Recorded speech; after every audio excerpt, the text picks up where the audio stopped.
Walker Watley, and number 26, Jacob Miller. He was all concerned about that.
To the broadcast. And Jason, one of the things I was telling Coach Ron Rushing when we were recording the pregame show, it's kind of weird being here at Coward Smith Stadium, isn't it? Yeah, it is. I mean, we ain't done this a whole lot this year. We haven't.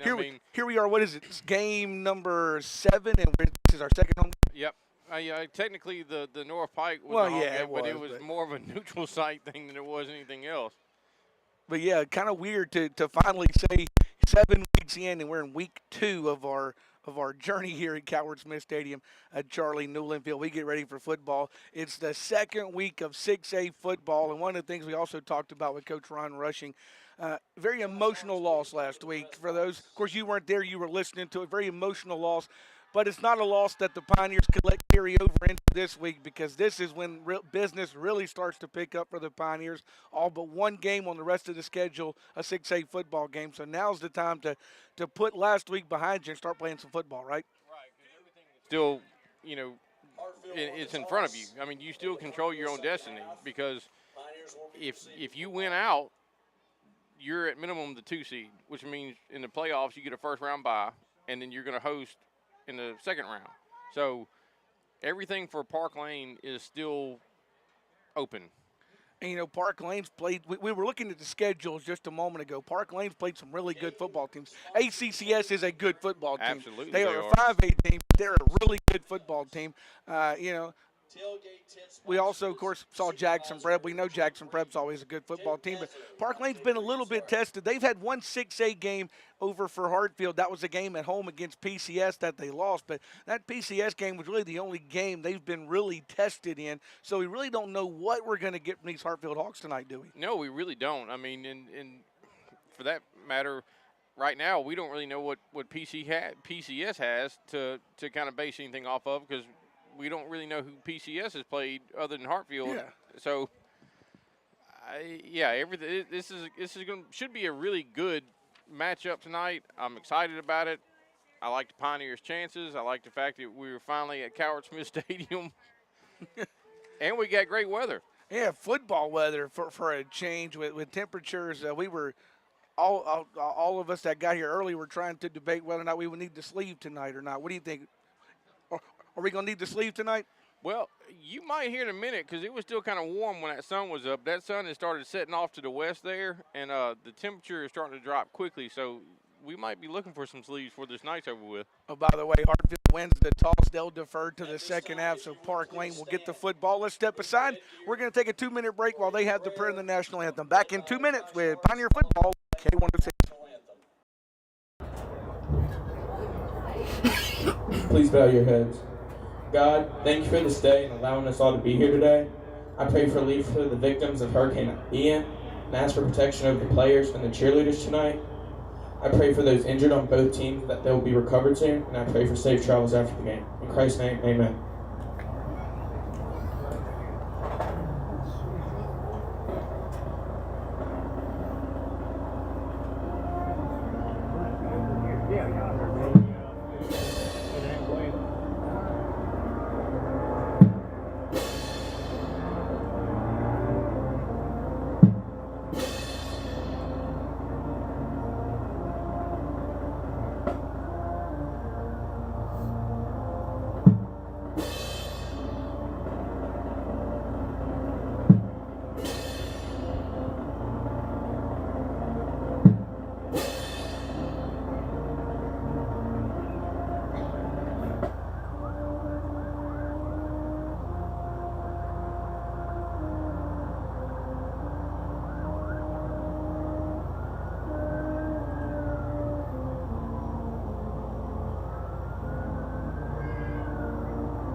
lost Chris Burton for the season. He has a back injury that's going to take him out for the rest of the season. And then receiver defensive back Caden Ayub has a broken hand. He had surgery on earlier this week. And he's going to be out at least 2 weeks. And I think the third week is going to be kind of play it from ear from there. But 2 seniors. Yeah. So, and 2 of your better players. I was going to say two seniors, 2 that Park Lane depend on. But you know what? As Coach Ron Rushing always has said, you know, you hope you have people that can step up and take those roles, and especially on that defensive side of the football. I think that's where those 2 are really going to be missed, isn't it? It is, but I will tell you this. I've heard a couple names that are potential replacements for them, and I think those young men will do an admirable – I can't speak. Never mind, I'm just going to forget about it. They're going to do a good job. They're going to do a good job. There you go. Jason tried to throw one of them 50-cent words in there, didn't he? I did. Try to use one of them big words. Park Lane again will be receiving the football. Hartfield won the toss. They will defer to the second half. So the Pioneers, you know, this is normally a spot again where we see Caden Hoop, but instead back there we're going to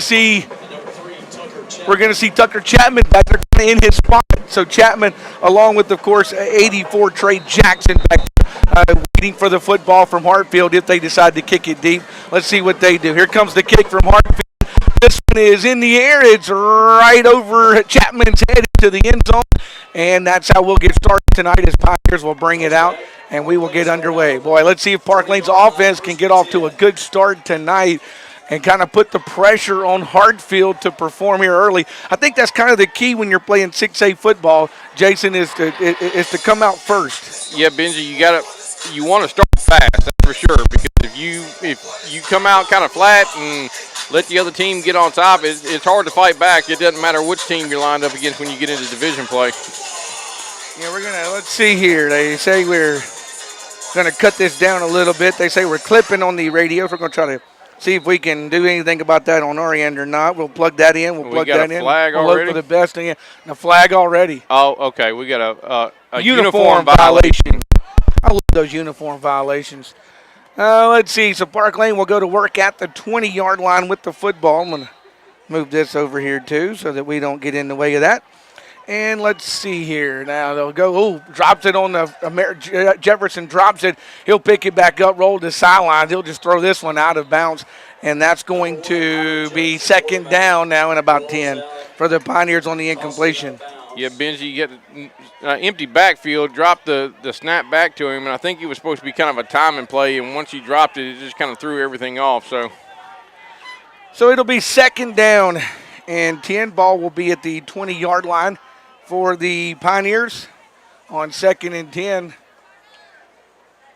And let's see what formation the Pioneers come out in here. They had a man, then they run him off. They'll put 2 receivers to that right side of the field. They'll empty the left side with the ball in the middle of the field. Jefferson says he wants to throw the football. Cox fires downfield, and that is going to be just out of the reach of the Pioneers. They had Brent Fleming going step for step with the Hartfield defender, but he comes up empty, and it'll be third down. Yeah, Benji had a step on him there. Ball was just slightly overthrown. If he'd have caught that, I don't know that they could have stopped him.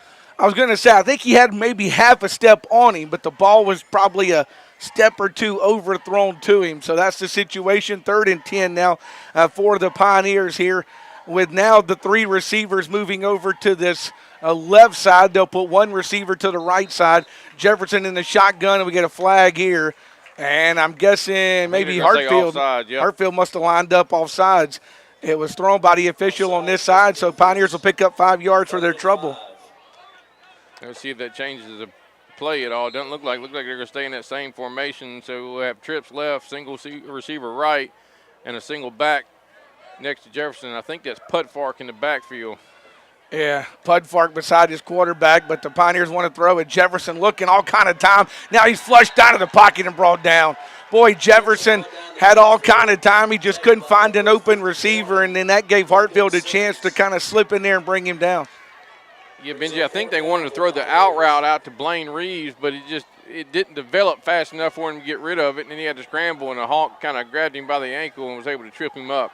That'll bring up 4th down, and now Pudfark will assume the punting role for the Pioneers here on the opening drive with 11:17 to play here in this opening period. Pudfark will stand back about his 5-yard line, ready to kick this one away. Nice punt by Pudfark. Hits at the 50, rolls to the 40, picked up by Hartfield there and brought down immediately. Nice job. Nice punt by Pudfark. Nice defense by the Pioneers. That's picture perfect right there. Yeah, good. He got a good punt off, then got a good roll. Hartfield picked it up and was going to try to return it. And he was just met by a host of Pioneers. There was about 4 of them sitting there waiting for him whenever he got it, and he didn't get anything after that. Yeah, he's back to the 39-yard line. So the 39-yard line is where Hartfield will go to work for the very first time behind their quarterback, Trip Maxwell, the senior, 6'2", 200-pound senior.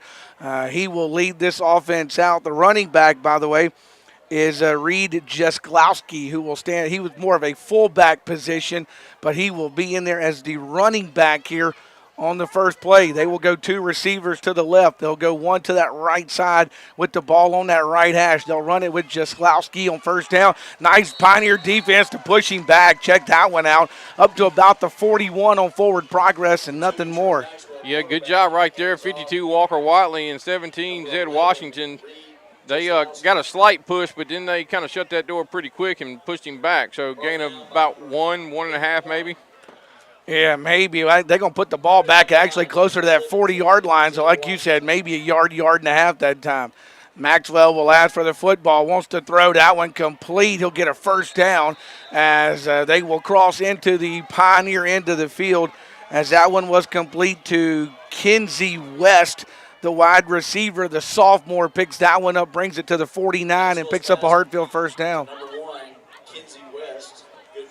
The Hartfield picks up the first down there. They're on the Pioneer end of the field. They stay in that same formation. 3 receivers to the left, 1 to the right. This time they hand it off to Jesklowski, and he'll kick a couple of yards. Looks like maybe 3 for his trouble to about the 46-yard line that time. So 46-yard line, it'll be second down for Hartfield Academy as they work on the Park Lane in here early in this one. 9:55 and the clock running in this opening quarter of football.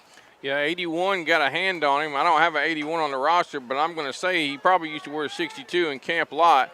He was the first Pioneer to get contact on him, and Walker Whiteley finished him up. Now they'll throw it on the second down. It's complete again to number 1. That's West, and for a first down. He's brought down by the Pioneers about the 31-yard line for another Hartfield first down. The Hartfield kind of driving down the field here on the Pioneers after the Pioneers got that big stop on the first play. Since then, Hartfield's kind of done what they wanted. Let's see if the Pioneers can kind of find a way to get that defense back in this one again. Maxwell will ask for the football. He will give it to his running back. Pioneers had him from behind. Ends up getting a yard or 2 before a couple of Pioneers have to come in and kind of clean that one up. That Pioneer attack that time looked like Walker Anderson was in there to clean it up for Park Lane. Yeah, once again, 81. And like I said, I'm pretty sure that's Camp Lot. Did a good job of getting in the backfield and forced him out. And Walker Whiteley and Tanner Ahanayi are the one that finished it up. Good to see Tanner back out there, too. It is very good to see him after the concussion or after whatever happened at Silliman. I think it ended up being concussion protocol for him for a couple of weeks, but good to see him back out there on the field tonight for the Pioneers. Maxwell wants to throw. That's complete to the 25-yard line. They'll call it about the 26. This time they went to Blake Condon. That's the first reception for him down at the 26-yard line. Yeah, Pudfark and Washington in on that tackle, and it looks like Pudfark is kind of filling the Caden Ayuk role on defense right now. He is normally a linebacker. It looks like they've slid him out to play some defensive back. So it'll be 3rd down and about 4 for Hartfield Academy. 3rd and 4 for Trip Maxwell in the offense. The ball sitting there on the left hash. They'll put 2 receivers on that left hash, 2 over there on the right side, the wide side of the field. Park Lane puts an extra man. They come after the quarterback. Intercepted by Park Lane. Intercepted by the Pioneers. He'll bring it back across the 50 and into Hartfield territory. That was Marion Jefferson. And Benji, I'm going to tell you, he just read the quarterback the whole way and broke on that football, and he caught it in stride. And if it wasn't for the quarterback, Maxwell, Marion would have been hitting his head on that goalpost down there. Yeah, quarterback tackled quarterback that time, literally, because Jefferson, like you said, down that sideline, we know he's a speedster, and the only person that could catch him was Maxwell, and Maxwell catches him at the 46-yard line is where they place it. Pioneers will get it back. Let's see if the Pioneers can take the momentum from the defensive side, kind of work that back to the offense here. Jefferson, who got the interception, is in the shotgun as the quarterback. He will give it to Putfark on first down, and Putfark, boy, almost got loose from the pile, but they're able to bring him down about the 42. I will say this, every yard Connor Putfark gets, he earns, because he is a man you're going to have to get in there and put multiple people on him to bring him down. Yeah, Benji, they hit him after he gained about a yard, 2 yards, and he just kept his feet turning and picked up an extra 3. So 2nd and 5, 2nd and 6 for the Pioneers. So we got in plus territory. Let's see if we take a shot right here. Yeah, let's see if Park Lane may be thinking about taking a shot. Jefferson out of the shotgun formation on 2nd down and 5. They will give it to Jefferson. He'll get the first down across the 35 on his feet to the 30 and brought down at the 29-yard line on the quarterback keeper for Jefferson and a first down for Park Lane. Yeah, Benji, they gave that little read option. He stuck it in the gut of Putfark, and everybody bit on it. When he did, he pulled it out and picked up good yards. Boy, Park Lane picks up their first down of the football game. Ball will be at the 29-yard line. Park Lane will go to work 1st and 10 there on the 29-yard line. Jefferson will give it to Putfark. This time he's hitting the backfield and brought down back about the 31. So -2 that time on a Connor Putfark run. So Putfark brought down back at the 31-yard line. It'll be 2nd and 12 now for the Pioneers. Pioneers have, for the most part, here on offense, kept it on the ground. 6:15 and the clock running here in this opening period with no score as Park Lane gives it over on their first possession. Myron Jefferson intercepts Hartfield on their first possession. Jefferson says he wants to throw the football. Oh, in and out of the hands at the 21. That time of Brewer Carew. Boy, Carew had it, just couldn't come down with it. Yeah, it was a little tall, but it hit his hands, and Brewer looked back over at his quarterback and said, hey, that one's on me. I should have caught that. But like I said, it was a little tall, but he did get his hands on it. But that would have been a big one from Park Lane. It wouldn't have been enough for a first down, but it had got him awful close. And now they're looking at 3rd and 12 basically for the Pioneers.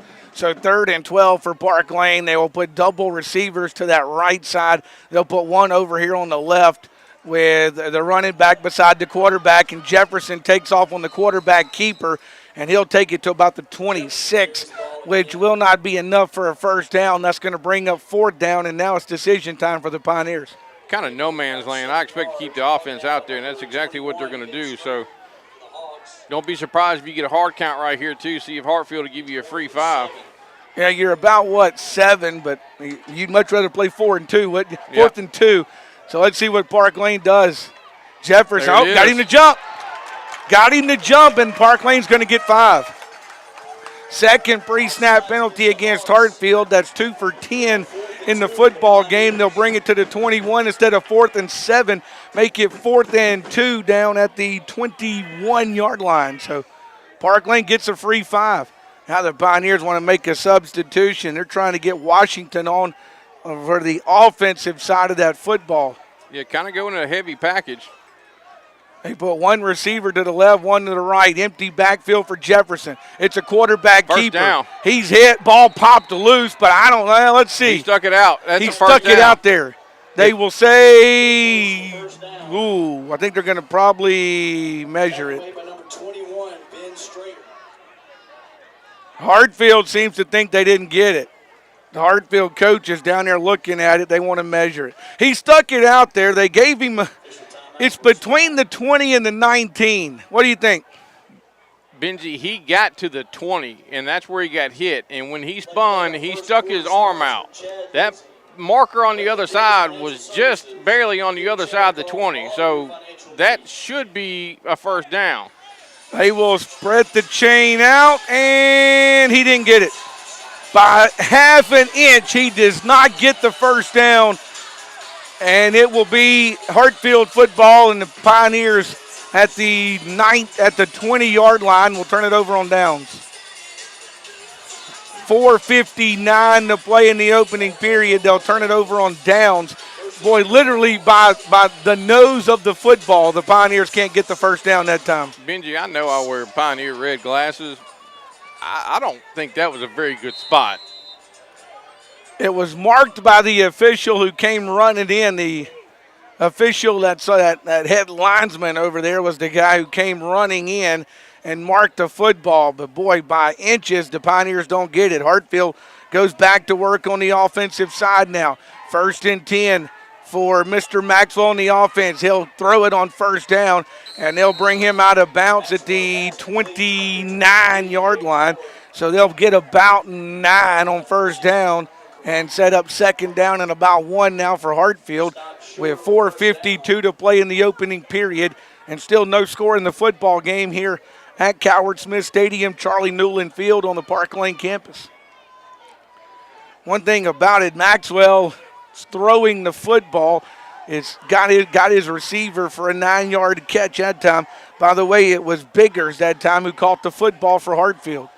They will run it here on 2nd and 1. He's going to be brought down, but he'll cross the 30 to the 31, maybe to the 32 for Jaslowski and pick up a first down. Well, Benji, they're not having a ton of success running the football, and most of that is because of the speed of our linebackers because they try to hit the outside, and about the time he gets to the edge, they're waiting for him. Football will be up at the 32 is where they'll officially mark him down at the 32-yard line. It'll be 1st and 10 for Hartfield. 4:23 clock running here in this opening period. No score. Pioneers have had the football twice. Hartfield working here on their second possession. Ball is on the right hash. They put 2 receivers to the wide side of the field. One over here on this end. They'll hand it off again. Jaslowski gets a little bit of room that time before a couple of Pioneers bring him down at about the 36. Looked like Connor Pudfark was in on that tackle as well for the Pioneers. Yeah, Pudfark and Anderson. So the football will be at the 36, between the 36 and the 37. It'll be second down and about 5 in a football. Second down, 5 in a football with 3:37 to play here in this opening period. Maxwell with the running back behind him. Oh. Well, fake the handoff. Now, I think of miscommunication there, Jason. Yeah, because he snapped the ball and went to hand it off, and Tucker Chapman was staring eye to eye with him. And Tucker had to pick one. He chose to take down the running back, so he shut him off, and the quarterback just tried to go as far as he could, basically got back to the line of scrimmage and then got down. Yeah, busted play that time. We'll bring up now third down. Third down and about 5 and a football. It's between 5 and 6, so third down, 5.5 is what we'll call it here as Maxwell wants the football. This time on the quarterback keeper, he's going to get the first down as he's going to bring it into Pioneer territory to the 49. Pioneers kind of bid on that one, went towards the running back, and he's able to kind of come over here on the Park Lane end with nothing but grass and pick up the first down. Yeah, they kind of gave us a taste of our own medicine there, did the read option. They stuck it in the gut of the running back, and Park Lane bid on it, and he had wide open spaces over here on the right side, was able to pick up the first down. Ball's at the 49-yard line now on the Park Lane end for Hartfield Academy and Trip Maxwell, their quarterback, who's running the offense. Out of the shotgun formation. This time he gives it to his running back. Pioneers will hit him after a very, very small gain. That time running the football, Regis Glowski, maybe the 48 to the 47 is where they put it. Give him 2. Yeah, Walker Anderson and Zed Washington again were there to meet him. The ball will be there at the 47-yard line. Second down coming for Hartfield Academy with under 2 minutes to play now in this opening period of football here at Park Lane Academy on this Friday evening. Maxwell out of the shotgun, 3 receivers to the left, 1 to the right. Little sideline pass to that last option on the receiver. He picks up a first down, scoots away, is still on his feet, 30-20, hits a Pioneer at the 10 and will be brought down inside the 10-yard line. Boy, that's just will and determination that time. On the other side, that is 23, that is Gage Asori, who just refused to go down, going down that Hartfield sideline that time. Hey, Benji, I honestly don't know how he stayed up and stayed in bounds, because he took a couple of shots and was able to just kind of shake him off. But Park Lane finally able to get him down before he got into the end zone. So it will be 1st and goal to go for Hartfield Academy. That's Hartfield's 5th first down of the football game, by the way. As the quarterback wants to throw it, that is a touchdown. Well, the ball's laying on the ground. No, okay, now he's saying incomplete. And now he changed it to incomplete. I was going to say Park Lane was signaling incomplete. He signaled touchdown, then changed his mind on the incomplete pass. Somebody's got to tell Hartfield it's an incomplete pass. They had already sent the offense off. Now they got to bring the offense back on with 1:14 to play. It was intended for West, but it falls incomplete in the end zone. West was open. His quarterback just threw it a little short to him. So now we'll have 2nd down. Clock obviously stops on the incomplete pass with 1:14 to play here in the opening period. We are flying through this first quarter and still no score here in the football game. Maxwell gives it to his big running back that time, and the Pioneers can't stop him as he'll grab the touchdown. Yeah, he was able to get the corner that time. We had a linebacker, Walker Anderson, got tied up trying to get around a lineman. He couldn't quite get around him in time to get a hand on him. So at the 1:08 mark of this quarter, the first score of the football game, it's Reed Jaslowski scoring on what will be a 4-yard run to the end zone. We'll make it a 6-0 game pending the PAT here for Hartfield Academy.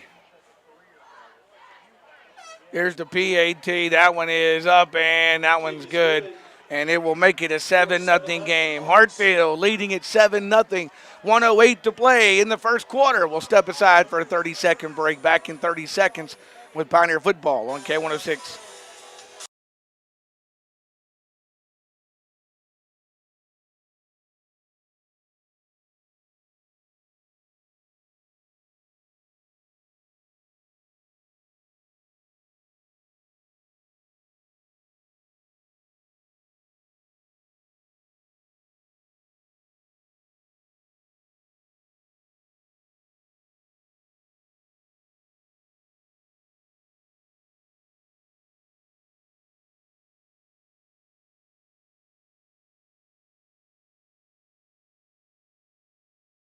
On by Jaslowski with 1:08 to play here in the opening period. Hartfield going to kick this one back to the Pioneers, and Park Lane, when getting the football, will work on their 3rd offensive possession. Let's see if Chapman has a chance at this one. He'll let it go into the end zone. Of course, once it breaks the play, it's a touchback anyway, and I think that's kind of Hartfield's plan, or at least it has been on their first 2 kickoffs, to put it in the end zone and make the Pioneers come out to the 20 and work with it. Yeah, Benjamin, we've talked about this before. If you have a good kicker in high school football, you have a weapon. And I watched the young man in warm-up, and I watched him make a couple 50-yarders in warm-ups. Now, I know warm-ups is different than the game, but that's you got a leg like that, that's impressive. So the Pioneers will go to work. It'll be 1st and 10 at the 20-yard line in a 7-0 game that the Hawks of Hartfield are leading. Jefferson will give it to his running back, and he is met by a defensive lineman, number 51. That's London Simmons, who meets Jack Stoller and brings him down back at the, about the 16? Yeah, Benji, he was hit about as soon as it was handed to him. And Simmons got good penetration that time for Hartfield Academy. And that will set up a 2nd and long situation, 38 seconds remaining here in this opening period. Park Lane gets to play in. Jefferson running the offense. Boy, that play clock down to 4, down to 2, down to 1. Now he gets it off. Jefferson says he wants to throw, slings it downfield. That's complete to who comes out of the pile Fleming. over there? That's Fleming who comes out of the pile up at about the 25. So it'll be short, but it gets them 3rd down and manageable that time. So a nice play that time for Park Lane to make it 3rd and manageable at the 25. And they don't have to snap it again in the first quarter, and in fact, they will not. So the first quarter will come to a close. Pioneers got a big 3rd down coming here. It'll be 3rd and about 5 when they're down 7-0, and we'll come back after a 30-second break. Back in 30 seconds with Pioneer Football right here on K106.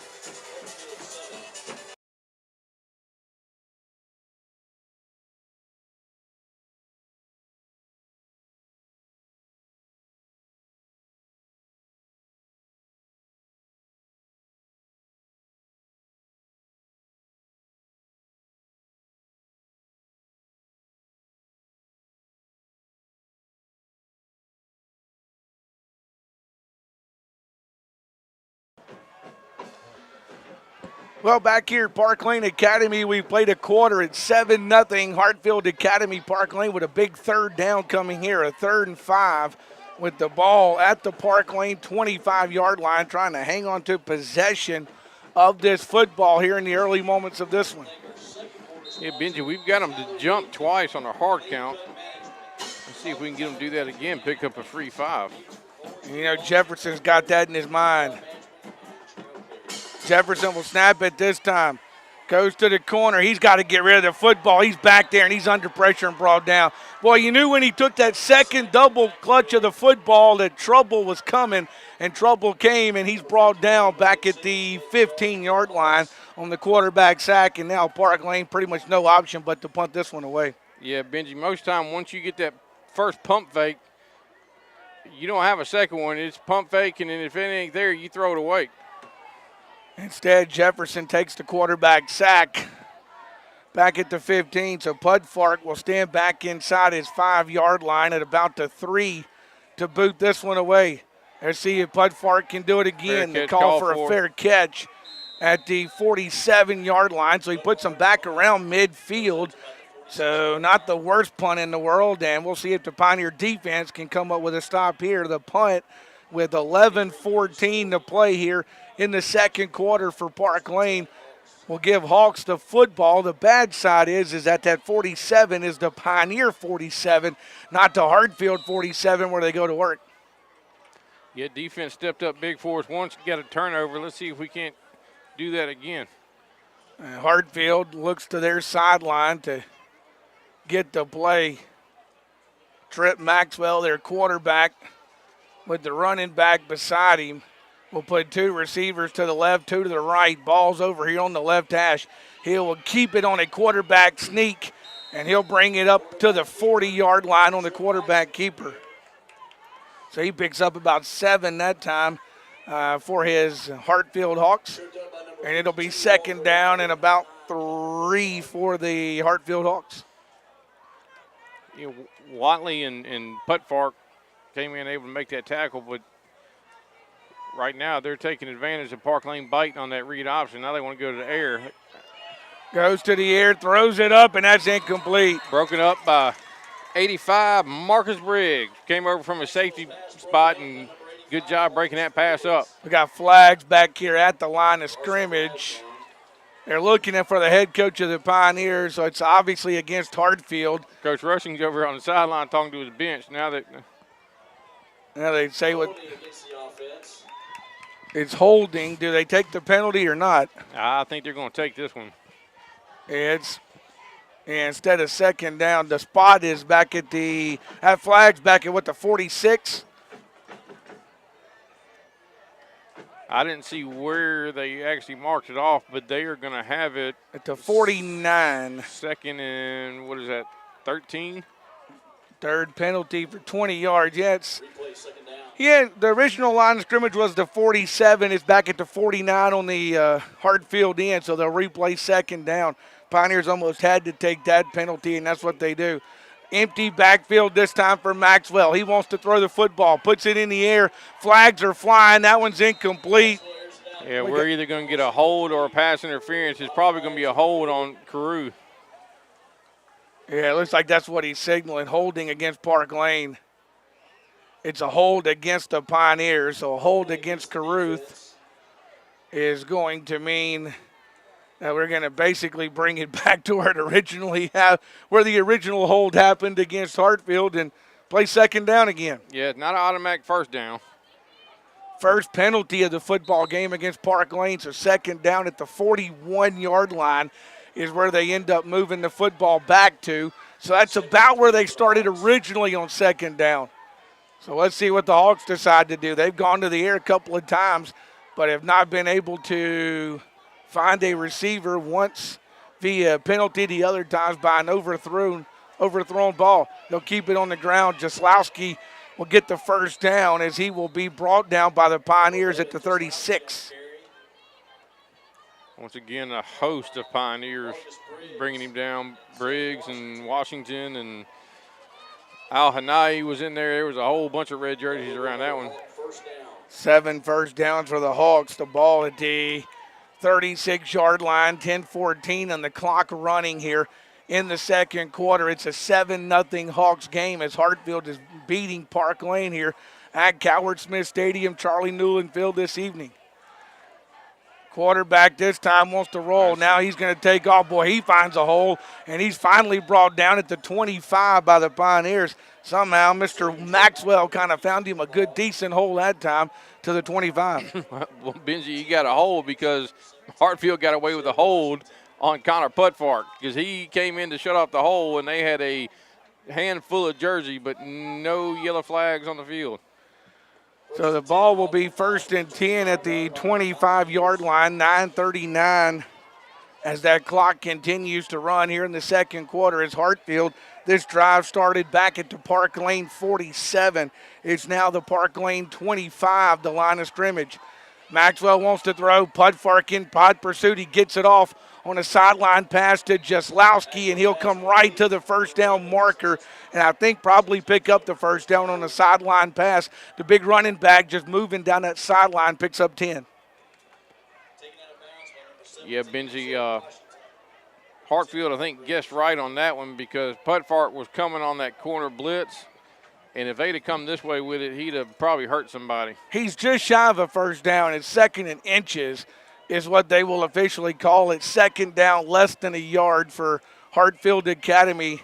Ball's between the 16 and the 15. He needs the 15. They'll do a sideline pass to Jaslowski again, and he will pick up the first down. Boy, still on his feet, and he's going to end up, and boy, did he get a touchdown out of the deal? They no signal yet. I think they're going to say inside the 1. Boy, the Pioneers just couldn't bring him down that time. Benji, what I think they may be guilty of is trying to strip the football instead of making the tackle, and he just kind of kept his feet going. So it'll be 1st and goal to go with the ball at the 1. They'll give it to him again. Snuffed that one out. This time they hit him back at the 4. Nice piece of defense that time by the Pioneers. They kind of felt that's what was going to happen, and they bring him down at the 4. Yeah, and he felt that one too because Putfark had him around the ankles, and Walker Anderson hit him up top, and he kind of laid on the ground a little bit on that one. As a matter of fact, I think they're going to check him out. No, that's Soy. Yeah, nope, they're checking him out too. They're checking him out too, so he's going to check out for a play. Looks like 28, John Davis, the 11th grader, is going to come in and be the running back, at least on this next play. Now Hartfield, I think, will have to burn a timeout. They were trying to run men on, run men off, and finally the head coach, Craig Bowman, says, let's take a timeout and talk about this one. 2nd down and goal to go. Ball at the 4-yard line. 7-0 Hartfield. Back after a 30-second break. Back in 30 seconds with Pioneer Football on K106.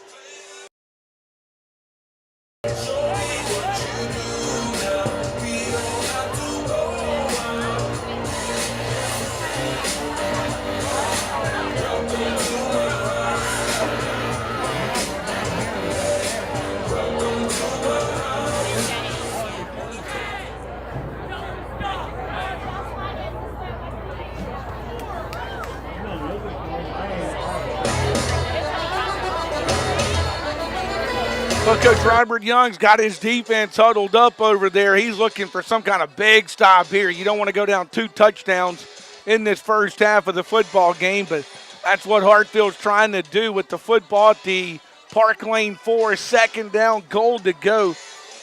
And after the breather, they will stay with a different running back in there, so Jaslowski will continue to get a breather. 3 receivers to the wide side, quarterback keeper. Oh, he is hit and I think denied the end zone. Yeah, he cut it up and got right about to the 1-yard line, and Zed Washington met him with authority. Let's just say Zed won that contest. Yeah, Zed, I don't really think he even saw Zed coming. He was trying to look for the end zone, and Zed comes in, hits him, and denies him the end zone. So 3rd down and goal to go. Ball between the 1 and the 2-yard line. So 3rd down, goal to go, 7:48 clock running. Let's see if the Pioneers can come up with a stop here. 2 receivers to each side with the running back beside the quarterback. Wants to throw, looking, still looking. Now the Pioneers are chasing him down. He goes down way back at the 20-yard line. Walker Anderson. Boy, Maxwell was looking, couldn't find an open body that time. and he goes down back at the, I think they're going to put it back at the 21. 4th and goal to go at the 21-yard line. And now they're going to try a field goal. That's got to be a win for the Park Lane defense right there, though. You had it 1st and goal to go at the 1, and you deny them the touchdown. Yeah, Benji, that's definitely a win. But remember that weapon I was talking about? Here's a 39-yard field goal attempt about to come out. Yeah, they'll put it at the 29, so it's a 39-yard try for Hartfield Academy. And now we got timeout Hartfield. So Hartfield will use a second timeout as the play clock was expiring on them. They were trying to get set for that field goal, just never could get set. So with 6:52 to play, Hartfield will use the second timeout. We'll step aside. 7-0, Hawks leading it after a 30-second break. Back in 30 seconds. Pioneer football's on K106.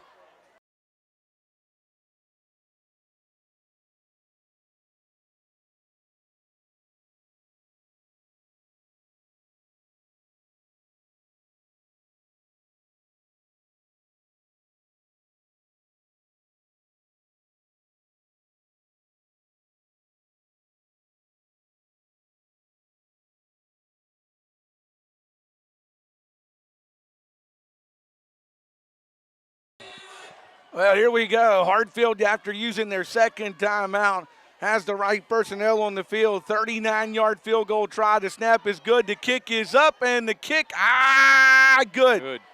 It just did sneak in good, and Hartfield will go up 10-0 with a 39-yard field goal that they will make with 6:45 to play here in the second quarter. But Jason, I know they give up 3, but 1st and goal to go at the 1, and the Park Lane defense denies them the end zone. Absolutely. I mean, big credit to the defense right now, right there. We need the offense to come out and put some points on the board and get us right back in this football game. Yeah, 6:45 to play. You still got a lot of time to play with here in the second quarter. Pioneers going to get the football back. They will put the same 2 back there. That's Jackson and Chapman. No, it's yeah. You had it right. Yeah, had it right. They will both be back inside the 5-yard line waiting for the football. So far, Hartfield has not given them anything to play with. And I don't think they won again. That one's in the end zone again for a touchback. So the possession for Pioneers has been the 20, the 46. That came on the interception, the 20, and now the 20. So it's been 3 touchbacks for Hartfield Academy. Brookhaven Academy leading Silva Bay, by the way, 7-0 is the early score in that one. We got 6:43 to play second quarter here. It's 10-0 Hartfield. Park Lane with their offense holding to the football. Now you need to go down and find a score. You need to put some points on the board here this time down, Jason. Yes, sir, you do. Park Lane is going to go 3 wide, single back, and we got a false start. Yeah,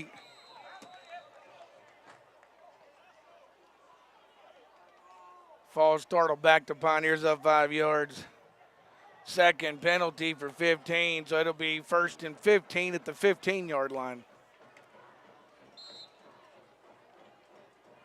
The Park Lane will have the football now. It'll be 1st and 15. Jefferson out of the shotgun will hand it to his running back. He will slash his way up near the 20-yard line. He'll get the penalty yards back. That time will Doyle, and it'll be 2nd down and 10. Doyle will check out. They'll check Putfark back in. Reed Gaston, by the way, on the tackle for Hartfield. Pioneers got too many out. Yeah, I was about to say, I only saw 1 come off and 2 ran on. Now they'll bring another one off. Now we got the right number of people on the field. Play clock down to 10. Jefferson with time. Will ask for the football. Wants to throw it on 2nd and 10. Cox fires it over the middle. Complete. That was complete to the 40 and up to the 45. Jack Britton with the football and the 1st down for the Park Lane. Yeah, Benji, and credit to Jax. He took a hit right about the time he got the football and was able to maintain control and stay on his feet. Good passing catch right there. You got to give that one to Mr. Albritton. He does a nice job on that one to the 45-yard line. 1st and 10, Park Lane. Clock running with 5:43 to play, but the Pioneers are in business now with a fresh set of downs towards the middle of the field. Pioneers only they stacked 3 receivers on this short side of the field. Jefferson rolling that way, says he wants to throw, and now he throws it back to the middle of the field. Boy, he was wide open, was Albritton, but he missed him. Yeah, just overthrew him a little bit, and that was kind of one of the scramble drills. That was not the design play, but Albritton sees his quarterback scrambling and just makes a cut back towards the field. Jefferson tried to get it to him. Like you said, he was wide open, just kind of overthrew it a little bit. That'll bring up 2nd and 10 at the 45. Yeah, definitely not the way they drew it up. But if he hits Albritton, that's 6 for Park Lane. Ball will be at the 45, 2nd and 10 now for Park Lane. They go the same way. They stack 3 receivers in on this side. Even bring Pudfark over. Here's the check down option. They'll give it to Pudfark as the check down, 50 to the 40 and thrown out of bounds. And boy, hit awfully late, but they'll let that one go to the 35-yard line and a Pioneer first down. Yeah, I think Pudfark did most of the hitting on that. I don't know if the safety just thought he was going to step out of bounds, but Mr. Pudfark said, welcome to Macomb, Mississippi. So the ball will be at the 35-yard line. That is the 3rd first down for Park Lane. They're 2nd on this drive. Ball at the 35 with Park Lane driving on Hartfield at the moment. Again, trying to get on the scoreboard down 10-0 with 5:15 to play here in the opening period. Pudfark again has the check down. Jefferson looking the other way, wants to throw the football. Wide open. Cock fire to the end zone. Broken up. Broken up in the end zone and incomplete. Well, that one just kind of hung up in the air because Brewer Caruth was in the end zone wide open, but that pass just kind of hung up there and allowed a DB to get back there and get a hand on it.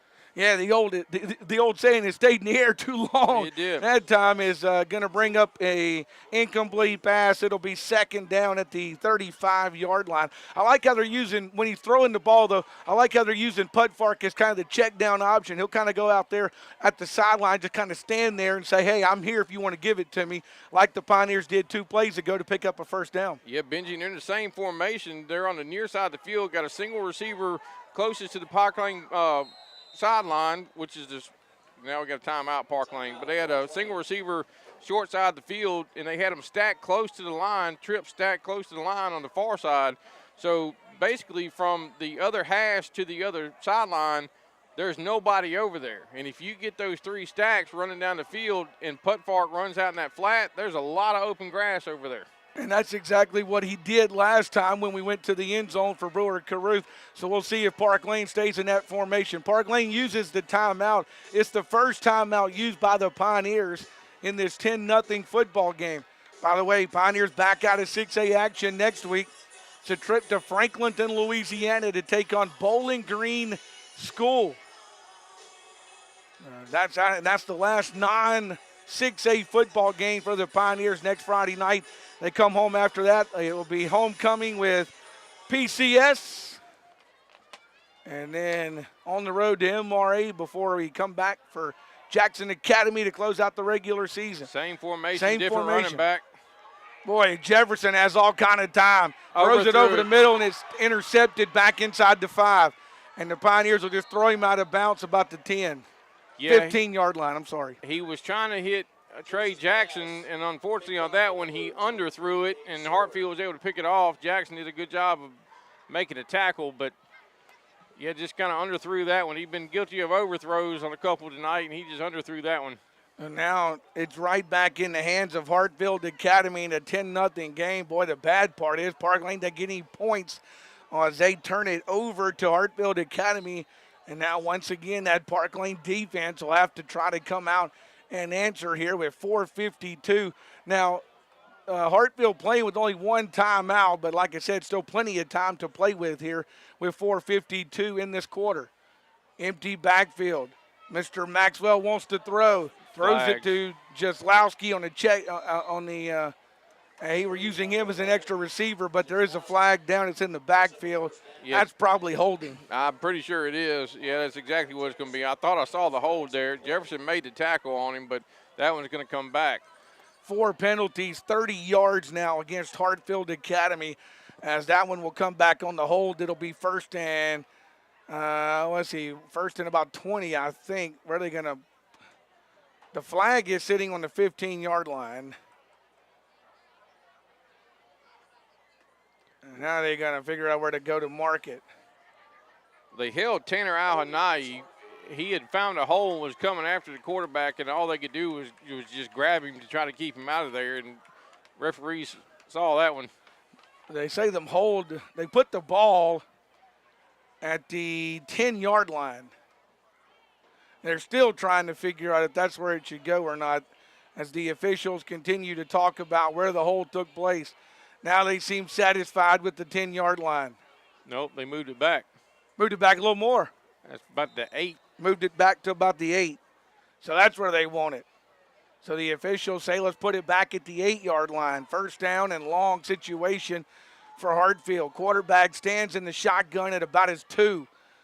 He will have a time to throw as almost picked off. Jefferson almost got him another one. Maxwell's pass incomplete. Jefferson put his paws on it but couldn't bring it down. Well, Maxwell had to get rid of it quicker than he wanted to because Henry Gibbs was coming at him hot and heavy, and he was standing in the end zone. Yeah, they didn't. Yeah, so he kind of threw it up in the air, and Jefferson had to kind of turn around. He was still running down the field. He kind of had to turn around, come back, and try to grab that football. 4:25, the clock stops. Second down. This time he'll roll the other way, complete the pass out across the 10, and he's on his feet out across the 20 to the 25-yard line. That is 23 Gage Sorey. He signals first down, does Sorey, but he's going to be short. Mr. Sorey must have forgot where he was on the field because he gets up signaling first down, but he's going to be about 5 yards shy. Yeah, Benjamin, Park Lane's guilty there of hitting somebody and not wrapping him up, and he was able to absorb that blow, and he got picked up probably 3 or 4 more yards after he got hit. Yeah, ball's at like the 23. They need about the 27. They will not get it. Won't get it this time either. Camp Lott going to tackle him in the backfield. Jaslowski that time will bring up 4th down. He may have lost a couple of yards actually. And now Hartfield kind of content to boot this one away. So the holding penalty kind of changed the drive for Hartfield this time, and the Pioneers look like they're going to get this one back and hopefully some decent field position on the punt. Park Lane stands one man back about the 40-yard line. Yeah, that's C.J. Wall. That's one of those Caden Ayuk substitutes because that's normally where Caden would be. But we got C.J. back there. Let's see what he can do with one if he gets an opportunity to return it. They were a man short was Hartfield. They finally get the man on. It is, and he will get it, punt it loose. Fair catch called for by Wall at the 40-yard line, and that's where Pioneers will take it. So Park Lane will get it offensively. The punt will come with 2:58 to play in the half. It'll be Park Lane's football at the 41-yard line. So the ball will be at the 41 for Park Lane, 1st and 10. They'll go to work there. 2:58 and 2 timeouts. And thanks to the Park Lane defense and a holding penalty, now the Park Lane offense gets another chance here to try to make it a one-score game. Yeah, Benji, they found some success on that last drive. Let's see if they stick with it. Nope, they're going to go to a different formation. Yeah, they're going to go 2 receivers to this left side, to the right side, 1 to the left. Jefferson says he wants to throw the football, puts it in the air, and that one will be just overthrown down that sideline as he was trying to find Caruth. Caruth had a man right there, step for step with him to make it 2nd and 10. Yeah, the Hawk player there just made a good defensive play because I think Brewer got his hands on it. He was just kind of able to rake it out before he could come down with it. It will be 2nd and 10 back at the 41-yard line now for the Pioneer offense with 2:51 to play here in this second period at Park Lane on a beautiful, beautiful evening here in Macomb. Time to throw again, throws it over the middle. That one's almost picked off from Jefferson. He had time, and then all of a sudden the pocket kind of collapsed on him. He had to get rid of it, and he ends up almost throwing his 3rd interception of the evening, but it falls incomplete and brings up 3rd and 10. Yeah, he was trying to hit Bruner Rushing coming across the middle, but just a little too tall for him. So now it's 3rd and 10 with the ball at the 41 and 2:47 to play. Now the Pioneers, let's see what they draw up here. They're going to run that bunch formation. They will send This time the running back out, that's Doyle, but they're going to go down the field, and that is going to be incomplete. No flags, and it's incomplete, and it's 4th down for Park Lane now. So the Pioneers will bring up 4th down with 2 minutes and 40 seconds to play, and the Pioneers will have to boot it away, and with the incompletions, the clock barely ran off any time.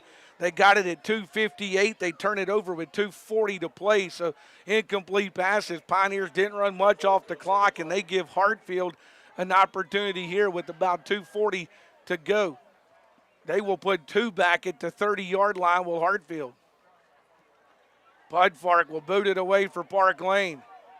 Hartfield acted like they wanted to return it. They will. Back at the 20, and he will be drugged down about the 25 by the Pioneers. Sorey decided to pick it up at the 20, brings it back to the 25, and that is where Hartfield will go to work. So the Pioneers go 3 and out and punt the football with 2:28 to play, and they will give it to them on the 25-yard line, and that's where Hartfield will go back to work. Kind of a dangerous play right there, but he was able to hang on to it. Yeah, when you pick those up like that, you're always risky, but it worked out for him in a 5-yard gain. Quarterback keeper this time. Boy, the Pioneers finally hit him. Took about the 3rd Pioneer to get to him, but they still bring him down for about a 1-yard loss, so to go as a sack. Yeah, he kind of spun out of a couple, but then Zed Washington and I believe that was Tanner Ihanai that got in there and got him down for a loss.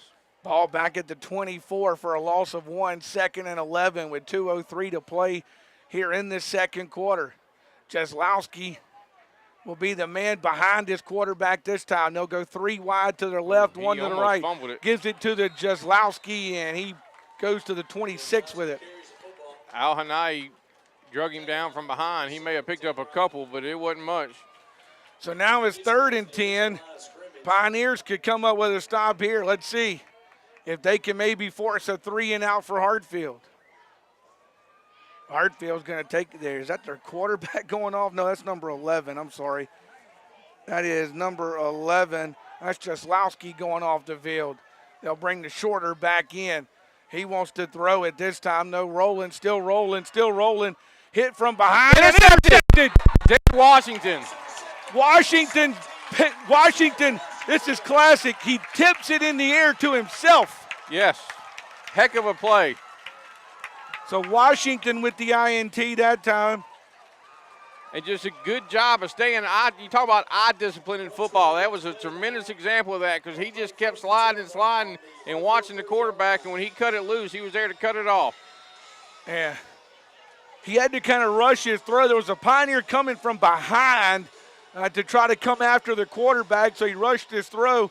Washington tips it in the air initially and tips it to himself. So, boy, now a good chance for the Pioneers here with 1:12 to play in the second quarter to try to put some points on the board. Pioneers will put a running back beside the quarterback. Says he wants to throw. Goes for the home run. It's a flag down, and it'll be incomplete. Is this offensive or defensive pass interference? He's pointing at the Hartfield, so I think it's going to be against them. I couldn't tell if maybe the receiver pushed off or not. We'll see. Well, I think the flag came out before. It is against Hartfield. Yeah, I think it came before the push-off. Did Brewer push off? Yes, he did. Yes, but I think the interference was coming out before that. So the interference was before that, pass interference against Hartfield. That's going to put the ball from the 15. That's 45 yards in penalties. Give the Pioneers a first down. That's their 4th of the football game. Ball down here, prime area for the Pioneers. Jefferson wants to throw again, puts another one up in the back of the end zone. That one incomplete. They had a lot of contact down there, but that one kind of went both ways. Both players just kind of hand jockeying. They threw the fade to Marcus Briggs, and he was able to jump up and get a hand on it, but couldn't quite bring it down. Second down and 10. Clock stops with 59 seconds to play.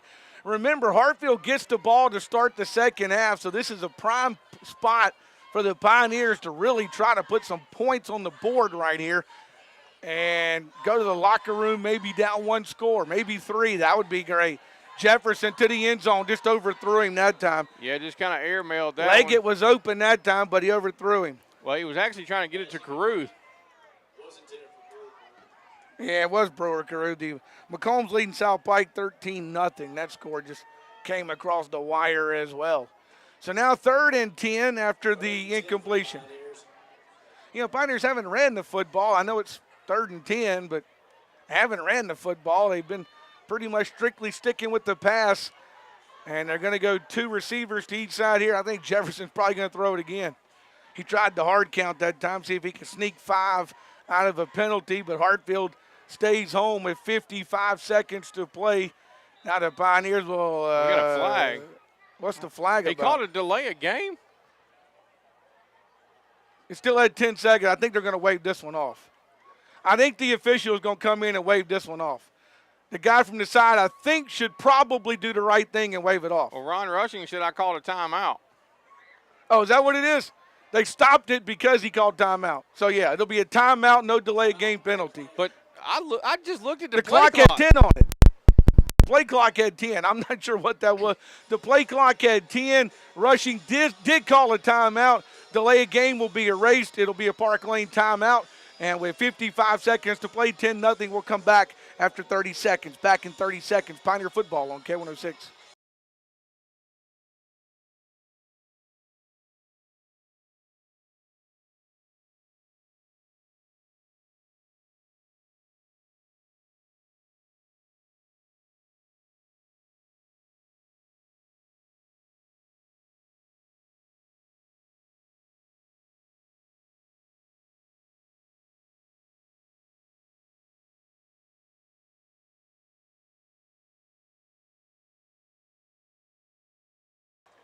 Well, back here with 55 seconds to play, 3rd and 10 for the Pioneers on a big play here as Park Lane will have the 3rd down play coming. They will run it with Jefferson that time on the quarterback keeper. He goes to the back of the end zone.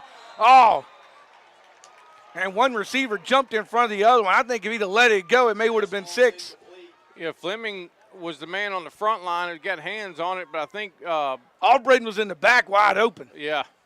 I think if he lets that one go, Albritton may get 6. Of course, he can't see Albritton back there. No, but, he can't. But from our vantage point, boy, if he'd have let that one go, I think Jax Albritton probably put 6 on the board for Park Lane. 4th and 10 now with the football there on the 15-yard line.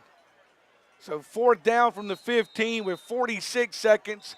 Now Coach Ron Rushing says, I've got one more timeout. I can't take it to the house, so I'm going to use it. So Park Lane will use the timeout. We'll come back 4th and 10 for the Pioneers after a 30-second break. Back in 30 seconds with Pioneer football on K106.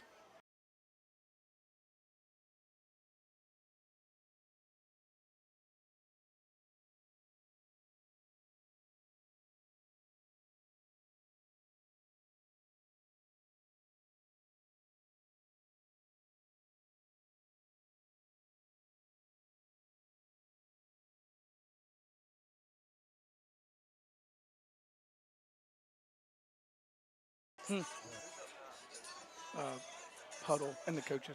Well, welcome back here to Park Lane Academy. 46 seconds to play, and it will be 4th and 10. Obviously, Coach Ron Rushing uses the timeout. He intends to go for it right here on 4th down for Park Lane.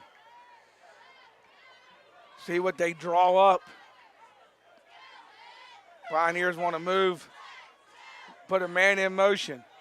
Quarterback wants the Got him football. right there. Rolls. Hit him. He's got him, but he overthrew Oh, him. Hit hard. It wouldn't have been a touchdown, but it probably would have been a 1st down. is that not a targeting penalty? And I think Coach Ron Rushing is asking why he doesn't get the targeting penalty. The officials walk away from him. Now they're going to go talk about it, if nothing else. And they say no targeting penalty. Oh, I don't know about that one. Blaine Reeves just took a shot, and that's you talk about a defenseless receiver. That was a defenseless receiver, and he took one right to the chops. The officials had no intentions of calling it. Then the two on this side met and said it wasn't targeting. Out of White Ash trying to set it for play. Good gracious, we got an injured Pioneer on the field.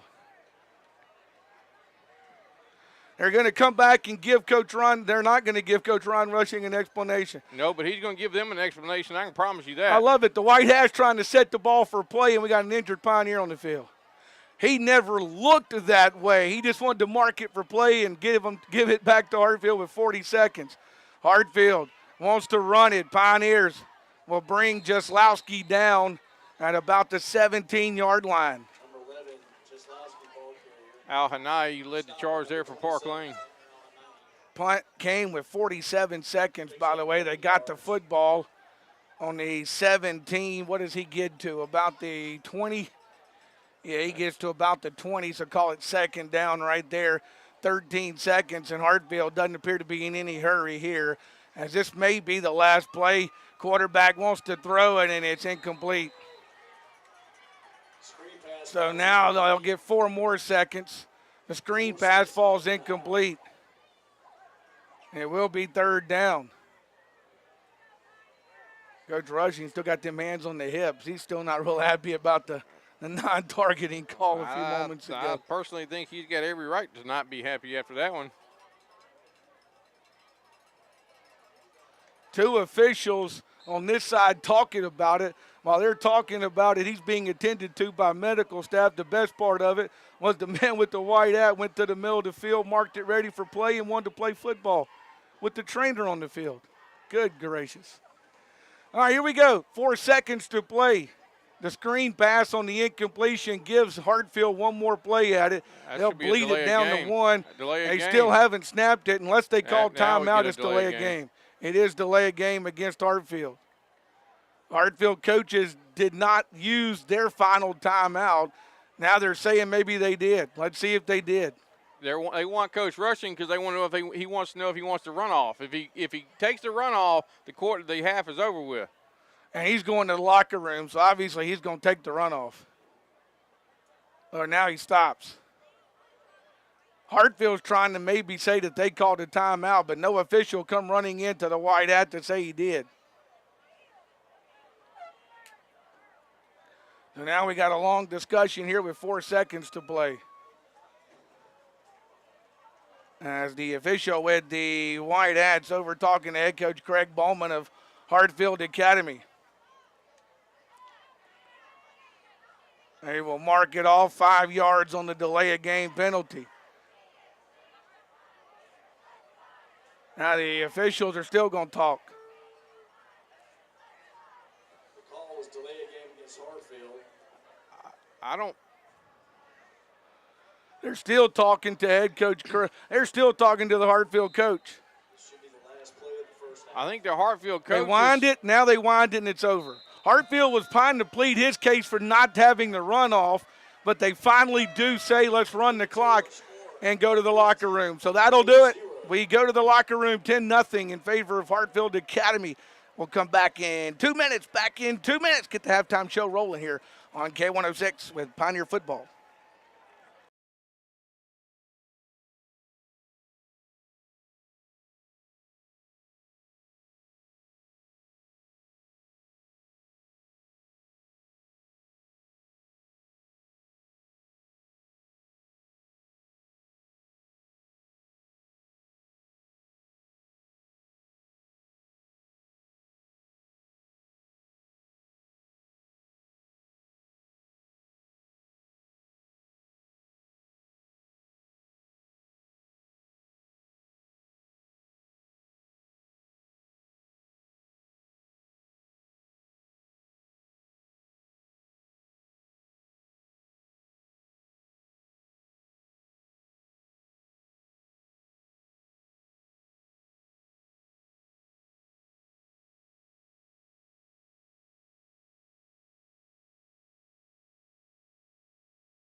is our halftime score. We're going to talk a little twofold action here. Sam Richard, head baseball coach, assistant softball coach, joining us here at halftime. As I told him, sometimes you get a guy up here multiple times, you start asking him the same questions. I think that's how Coach Greg Gatlin kind of feels about me. We've talked a lot about that softball team, but let's start there, Sam. Softball team in action Saturday, going for another state championship. Oh yeah, we're first thing of all, we're thankful it's not a 10 o'clock in the morning Saturday game, and it's a 3 o'clock game. We look pretty terrible at 10 o'clock in the morning on Saturday, so we're thankful it's a 3 o'clock, not a 10 o'clock. Absolutely. No. Let's kind of talk about how that tournament works just a little bit. Everybody in 6A goes to the state tournament, correct? That's correct. The 1 and 2 seed get a bye, so we're waiting to see who wins what games. Park Lane's the 1 seed, by the way. Yes, we're the 1 seed, yes. And then Prep's the 2. They locked that up the other night. So we'll wait to see the winner of MRA and PCS, and Prep is waiting on the winner of Hartfield and JA. And then hopefully we come out on the good side of it tomorrow, and then we're waiting to see the winner of game 1 and the winner of who Prep plays, and we'll be playing Monday afternoon. So you'll play Saturday afternoon and Monday afternoon. We'll play Saturday afternoon, Monday evening, and then, good Lord willing, Wednesday and Thursday. Yeah, and I was going to say one thing they have changed is it's a 1-1-1. Yes. On the thing, it'll be is it Tuesday, Wednesday, or is it Wednesday, Thursday? It's Wednesday, Thursday, Saturday. You skip Friday because of football. Yeah, skip Friday night football. So that's how the softball kind of wraps up, and I mean a very good softball season. Of course, came several outs away last year from hanging another state championship banner, and I know that's been on the minds of those girls all year is bringing back that state championship and starting a new consecutive streak with it here at Park Lane, right? Yeah, no doubt. None of these girls have forgotten the way they felt last year when it ended on our field, when we felt we were very prepared to win it and just didn't show up and play the way we thought we did. So they've been reminded by me and Coach Gatlin a million times this year of the way it felt and what happened to us at our place last year, and we're looking to do everything we can to avoid that feeling again. Softball, of course, is spring sport. Most of your team is involved in other athletics. Yeah. So what have you been able to do since the end of last season with the baseball team? Well, I've got a whole 6 guys right now. So I've got 5 sophomores and a junior with me, and they have really been killing the weight room. Me and Coach Cunningham sat down at the end of the year about something we really need to focus on and what can we do to, get to that next step we want to be at, and we felt that the weight room was a big part of that. So we hammered the weight room all summer, and we've been in it 3 to 4 times a week in the fall. So they've gotten a lot stronger. They've tended to fall in love with the weight room a little bit, which is what I kind of challenged them to do because, you can get away with a bad swing if you're a little bit stronger than you were the year before. Hopefully we hit 73 doubles last year. Mm-hmm. And Coach Cunningham, as hitting coach, told me, he said, man, if we can turn a third of those doubles into home runs, we'll hit 24. And I was all for hitting 24 home runs. Absolutely. That'd make my job a lot easier calling pitches. Well, last year was your first year to run the Park Lane program. Of course, you had been the assistant. Coach Robert Young decides to move over to football and takes on the, of course, assistant principal's job this year. But last year was your first year as a head coach. So what was different from being the head coach last year to being the assistant coach the year before? The biggest thing is I'm a big-time delegator. I like to go, well, what do you think about doing this? And Cunningham would always look at me and go, hey, that's your decision. And I was like, well, I guess you're right. the head coach now. I guess you're right. That is my decision. So, it was different to have the final say in everything we did, which, I like to think I'm not the coach that goes, this is my way. This is the way we're going to do it. It's my way. I like to delegate. I gave him a ton of freedom last year because I trust him to do the right thing for us. But that was probably the biggest thing for me is I'd go, well, what if we did this? And then I'd step back and go, oh, wait, it's my decision to see if we do that or not. Instead of giving that suggestion, it was whatever I decided, I guess. One of those buck stops here kind of situations, right? Yeah. Well, you talk about having the 6 guys, man, the way time flies before you know it. January will be here. You will get some, of course, after football. And then the final guys will join you once basketball season is, of course, over. So putting it all together, I know you're looking forward.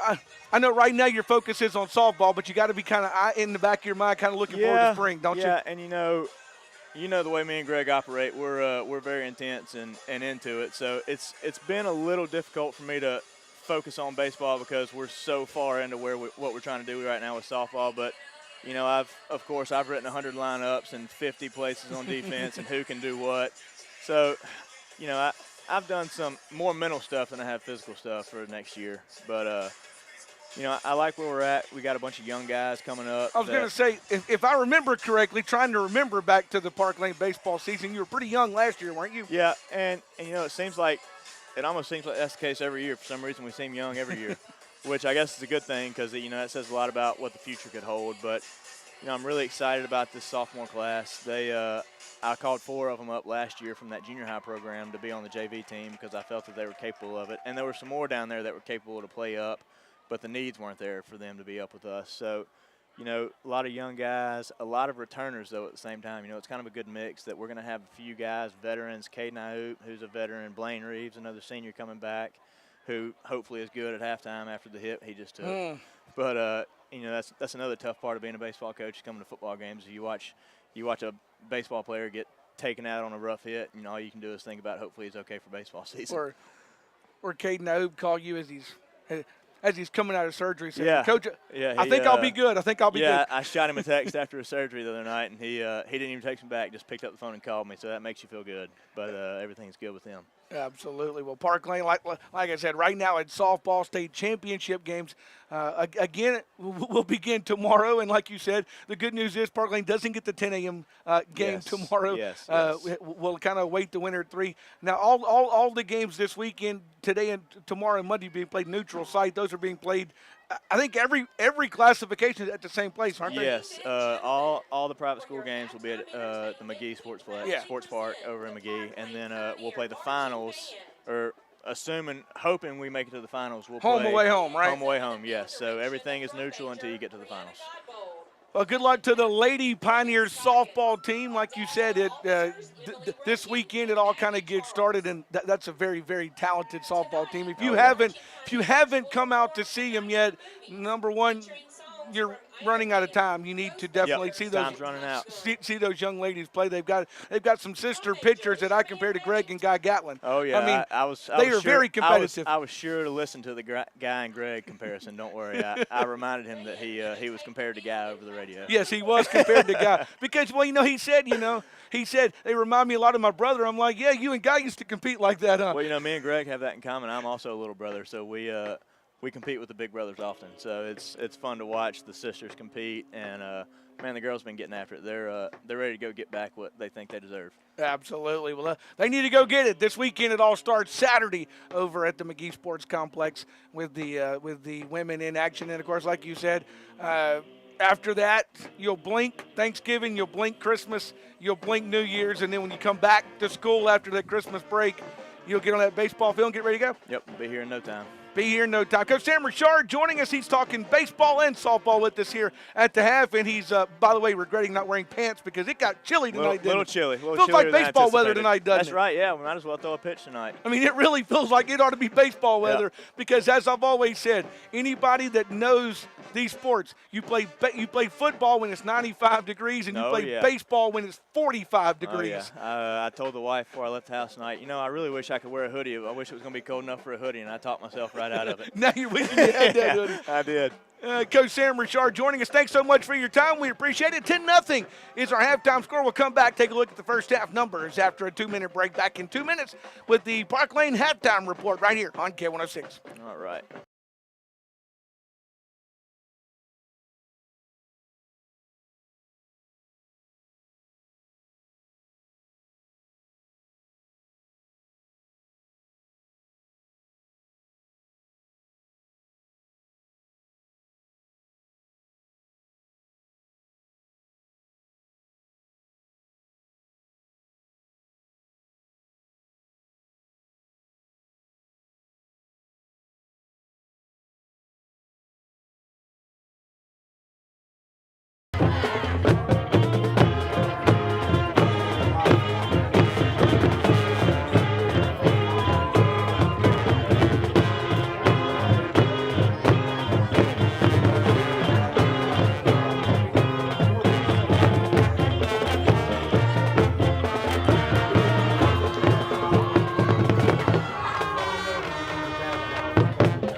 Hartfield leads it 10-0. Hartfield with, let's see, 8 first downs in the first half. Pioneers had 4 first downs in the first half. 5 penalties, 45 yards against Hartfield. 2 penalties, 15 yards against the Pioneers. The possessions, Hartfield in their first possession throws the interception. They score with Jaslowski with 1:08 to play on a 4-yard scamper that the PAT would be good to go up 7-0 on their second drive. Their third drive, they make a 39-yard field goal to go up 10-0. Their fourth drive is a punt. Their fifth drive was an interception. Their sixth drive saw the play clock run out on a penalty. For Park Lane, they went 3 and out and punted it. Second drive, they get a first down, but give it over on downs. Third drive is a 3 and out. Fourth drive, Jefferson throws the interception. Fifth drive, Park Lane goes 3 and out. Sixth drive, Park Lane picks up a first down, but ends up punting it away. So Park Lane punt, over on downs, punt, interception, punt, and punt. The offensive drives for Park Lane in the first half of the football game.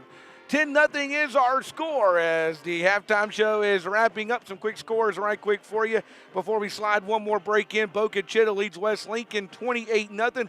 Here's one for you. Macomb and South Pike 13-6. Macomb leading South Pike. That one a close one down at Coley Field in Magnolia. PCS is beating Bowling Green 21-6 at the half.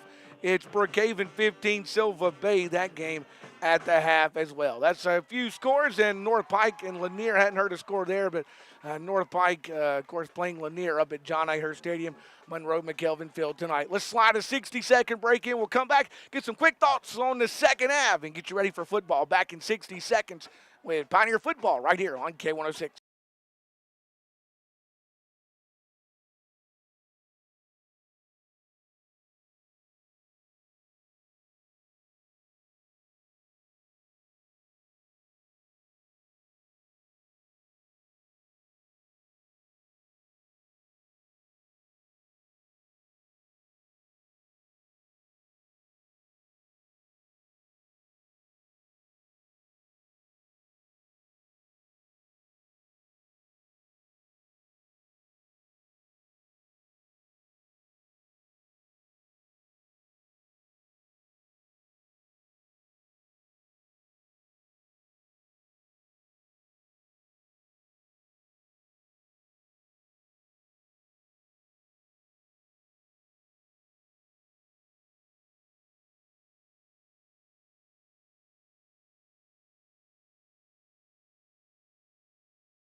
Let's set things up for you. The Hartfield Hawks are back on the field.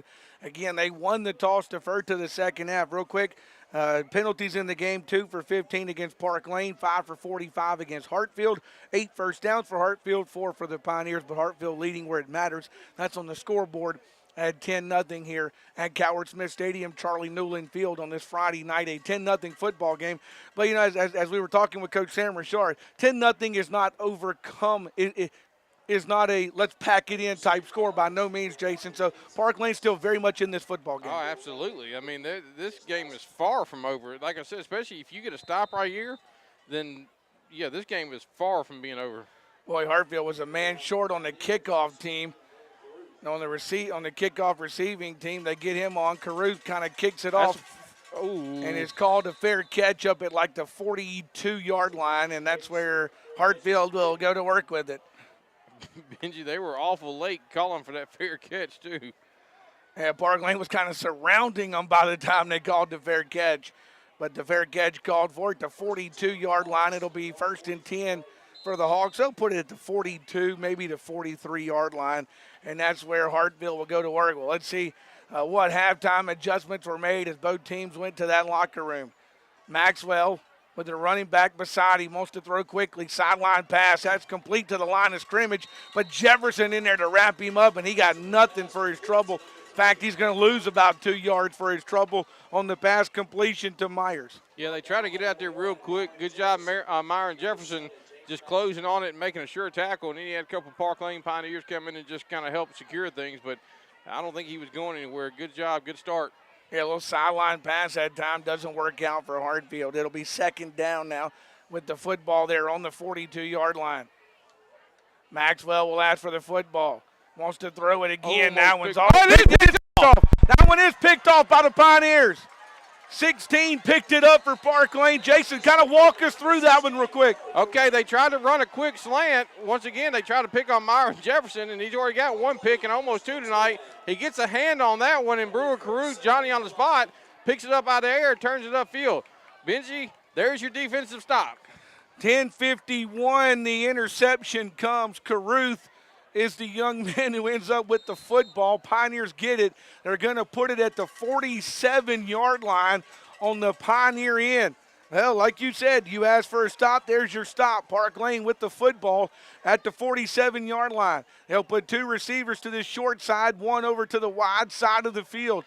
Jefferson with the running back beside him. Quarterback keeper. He'll bring it across midfield on his feet and down to the 46-yard line. That's a quarterback running hard right there. Absolutely. They saw a little gap, and they took advantage of it.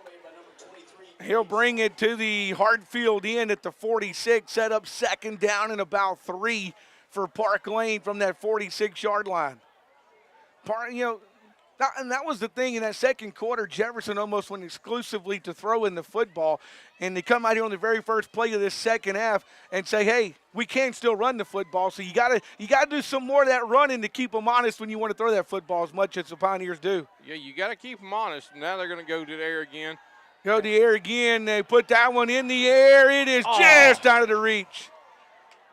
Just out of the reach of Brewer. That's Caruth on the other side. Benji, if that football is thrown a foot shorter, it's at minimum 1st and goal Pioneers. And I was wondering if they were going to take a chunk, a shot right there, and they did. So kudos to them. I'd have done it too.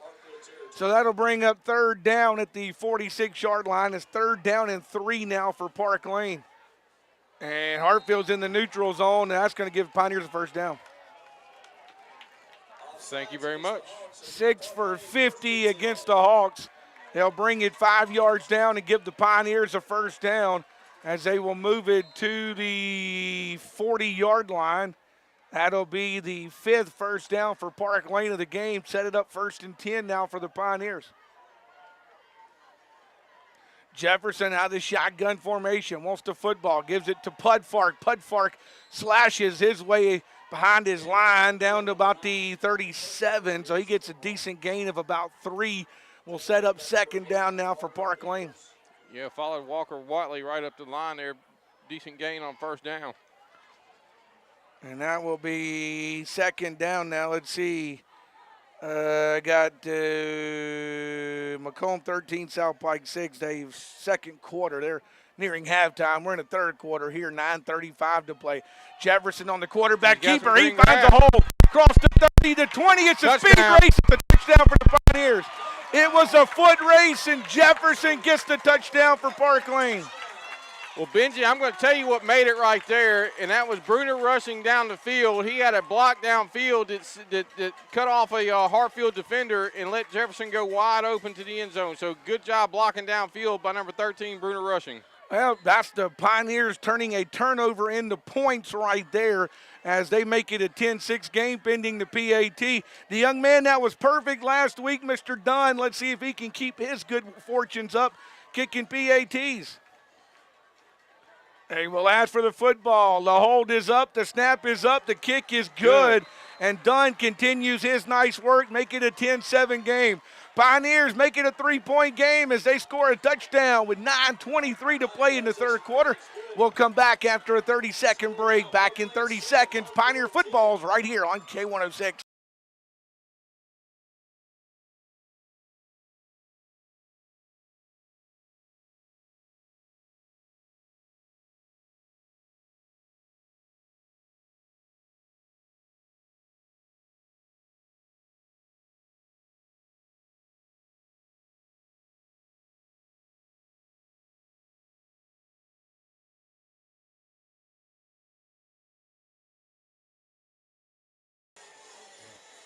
Well, 9:23 to play. Park Lane answers with their first score of the football game for them here in the third quarter to make it a 10-7 game with Hartfield Academy. Now Caruth did the short kickoff the first time, got it about 20 yards to the 40. See what he does this time, a little bit deeper this time. No and fair catch. Hartfield wants to return this one. Cross the 30 on his feet, 35-40. Uh-oh, he's loose down the sideline. Cuts it across back to 40, and finally Park Lane will bring him down. Boy, when the first Pioneer missed him, you thought, uh-oh, on that one. Yeah, Benji, he was able, I don't know how he slid out of it, but he did slide out of that first tackle, and then he got a block on the sideline and was able to pick up good yardage. So let's see if the defense can bow up right here and keep them from scoring. Yeah, the Park Lane defense going to have to deal with the football that's going to be about the 33-yard line. It will be 1st and 10 at that 33-yard line now for the offense of Hartfield Academy. They give it to Jaslowski. He'll cut through the hole. Boy, somebody from the Pioneers grabbed him from behind and will bring him down at the 26. I believe that was Noah King.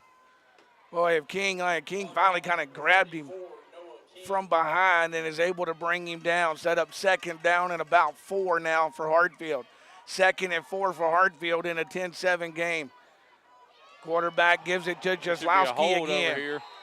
No call on the hold, and he brings him down on the sweep to the 24. Got about 2 yards for his trouble. Most of the Park Lane coaches were asking for it because they had a good hold on Noah King on the edge that time. They will express it to the official on this side.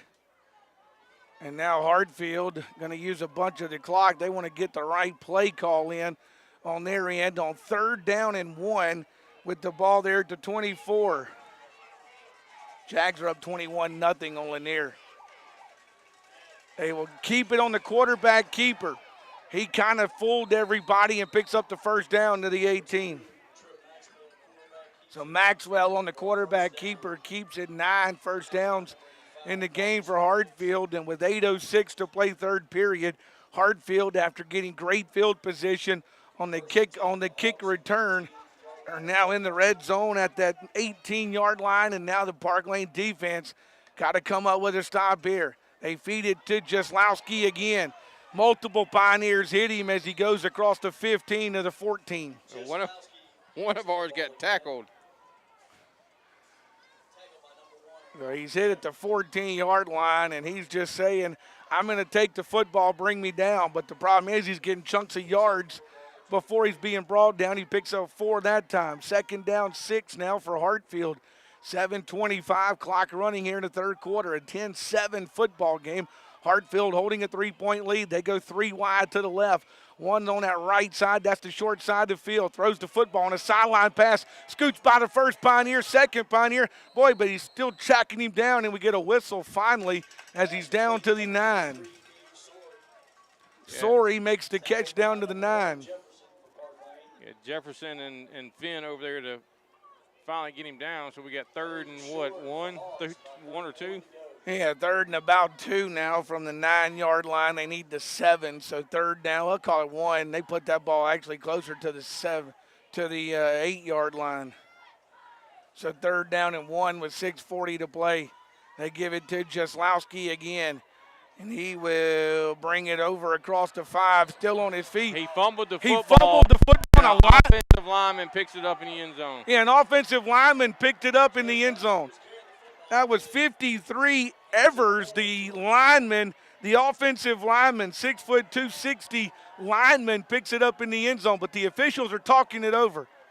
Yeah, I think Coach Rushing is trying to tell him, hey, his knee is on the ground, but nobody is They're lining up for the PAT, so they're going to let this stand. Nobody wants to talk to Coach Rushing. As a matter of fact, the official on this side just tells him to back up.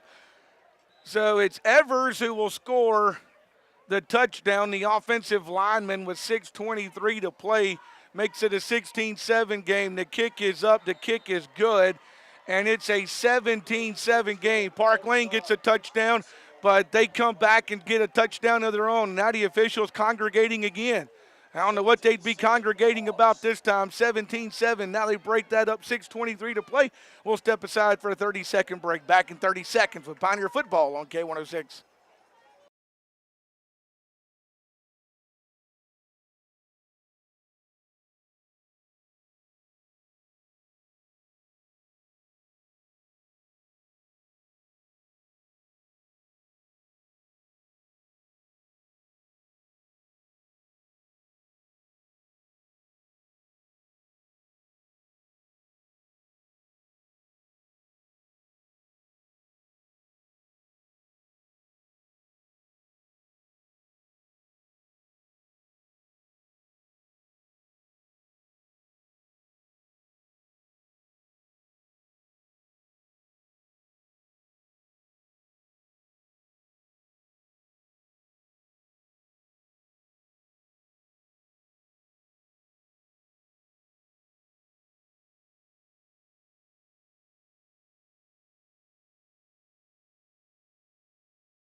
Yeah, we kind of snickered. The umpire meeting is who's going to go talk to Rushing. Yeah. And they finally sent a different guy over there who had to listen to him talk for a few minutes. Matt Jefferson on first down, rolls, still rolling. Boy, he got all kind of time. He cocks and he fires, and it's incomplete. Boy, nice job by the Park Lane offensive line, though. They gave him all kind of time, and they didn't hold anybody. No, he had all day long. Didn't have the man. I think he wanted Albritton on this side. That wasn't open. He tried to hit Brewer Caruth coming across the middle of the field, just kind of overshot it a little bit. That will bring up second down and 10 with 6:16 to play here in the third period in this 10-point game, 17-7. Hartfield Academy leading it on the Pioneers of Park Lane. Jefferson asks for the football. He'll go with the run this time, and we'll move it up to the 25-yard line on a very short gain of about 5. And we'll set up 3rd and 5 now for Park Lane. So 3rd and 5 now for Park Lane. And the Pioneers will bring Pudfark in now as the running back. And let's see what the call is here. Park Lane will put 2 receivers to the wide side. That's the left side of the field. 1 on this right side. That's the short end. Jefferson puts an extra blocker in front of him. They tried to get the free 5. Hartfield stayed home that time. Now Pioneers stand up with Jefferson. Now he'll reset, and it's Jefferson who's going to keep it. He's going to the side with that extra blocker. First down. He's going to be brought down up at the 31. That's going to be close.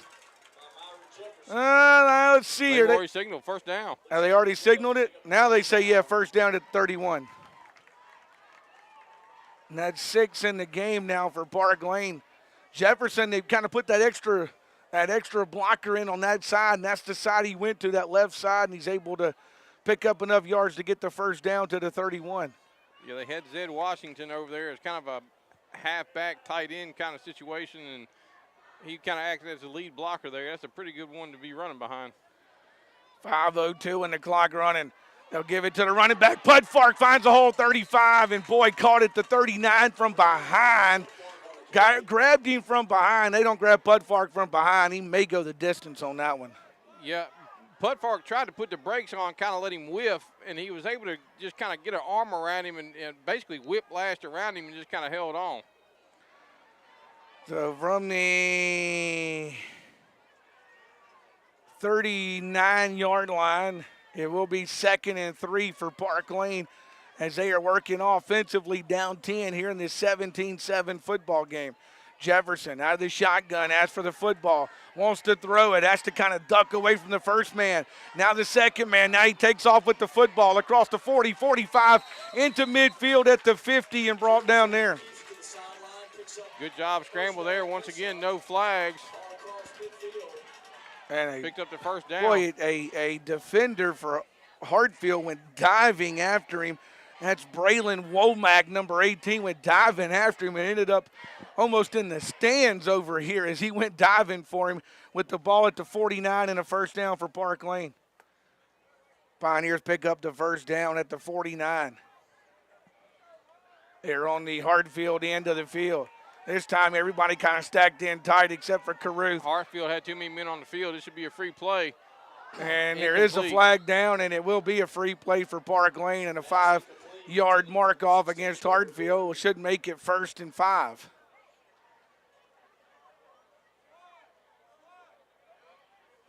Man with the white hat will come to this side, and it is too many men on the field against Hartfield.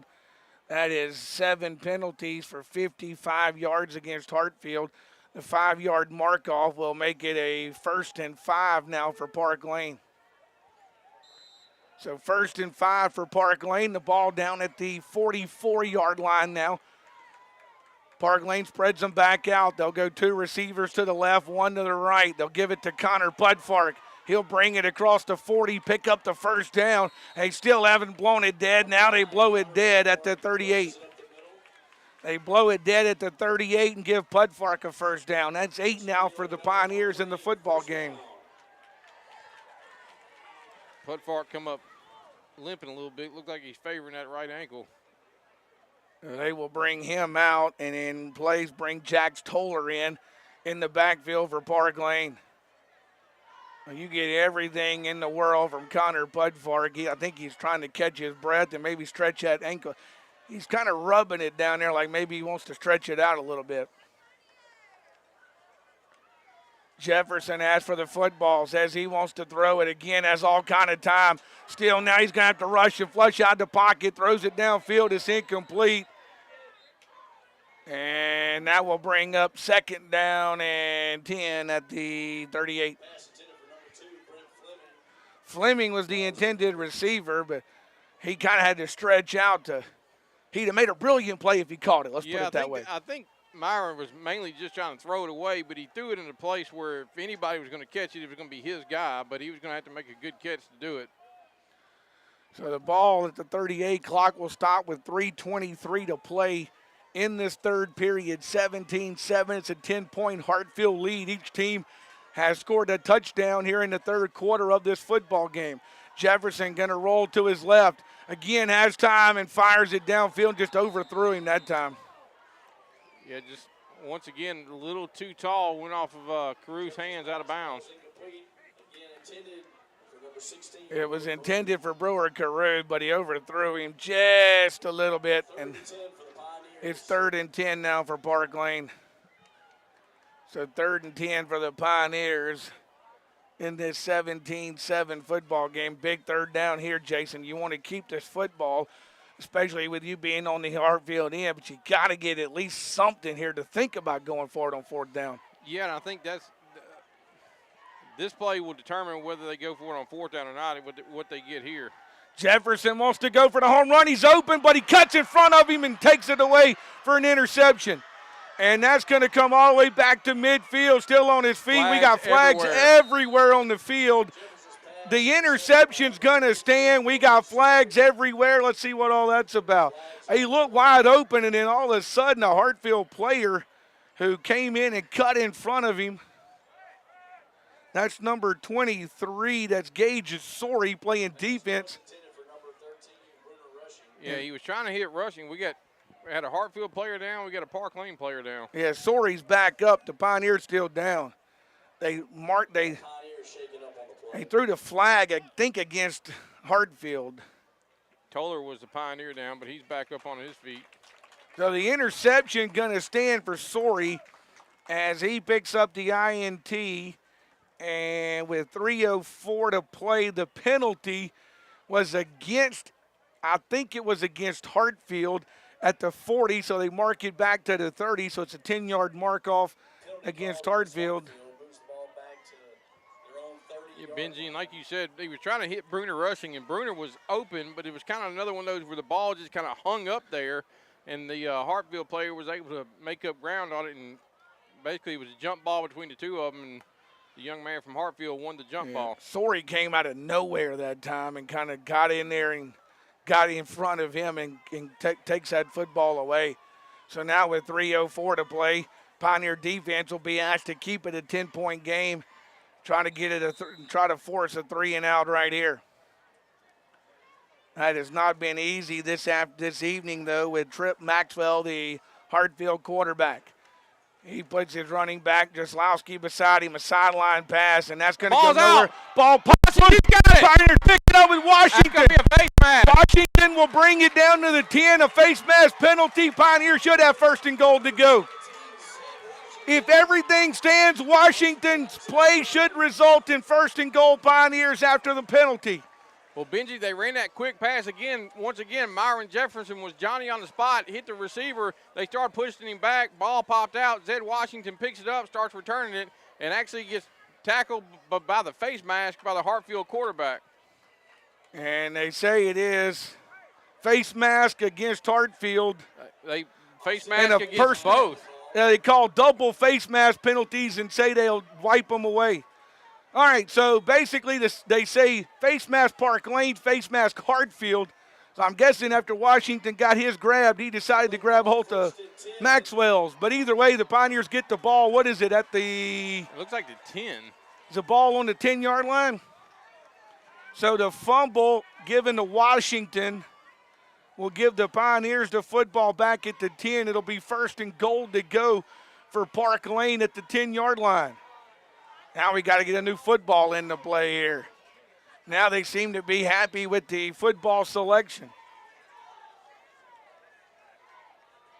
1st and goal to go at the 10-yard line for the Pioneers. Jefferson keeps it himself. He'll slash to what, about the 8? I can't really tell where they're spotting that. Looks like maybe the 7. He may have got 3 for his trouble that time to the 7-yard line on the Jefferson keeper.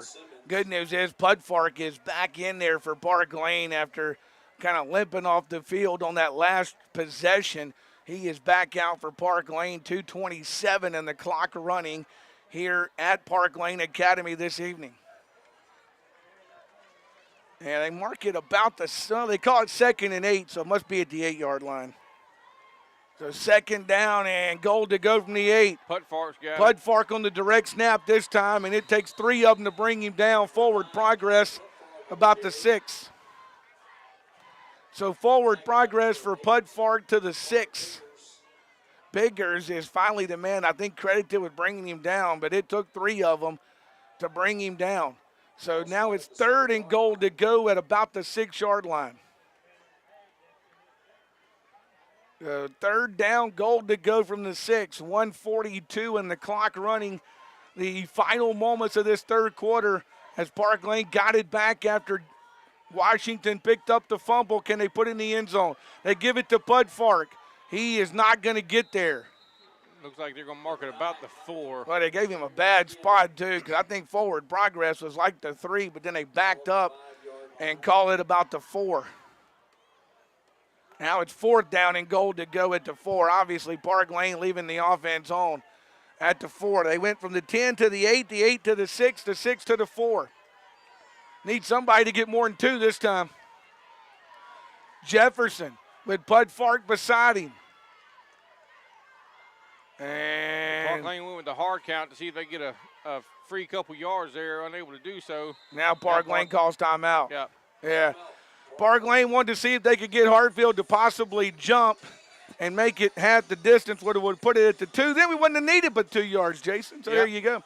That's what Park Lane was thinking. But, boy, you know, as we go into the timeout, big play here. You got 51 seconds to play in the 3rd quarter. You're down 10.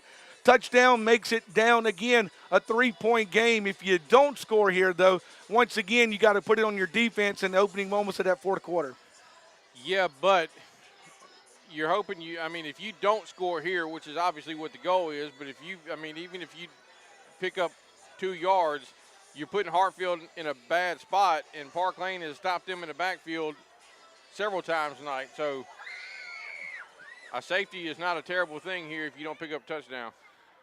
Well, let's see what happens. 51 seconds to play third quarter. Park Lane will go with Pudfark again in the backfield. With Jefferson will stand beside him. They come out with one receiver to each side. They kind of got the hefty package in there for the Pioneers this time.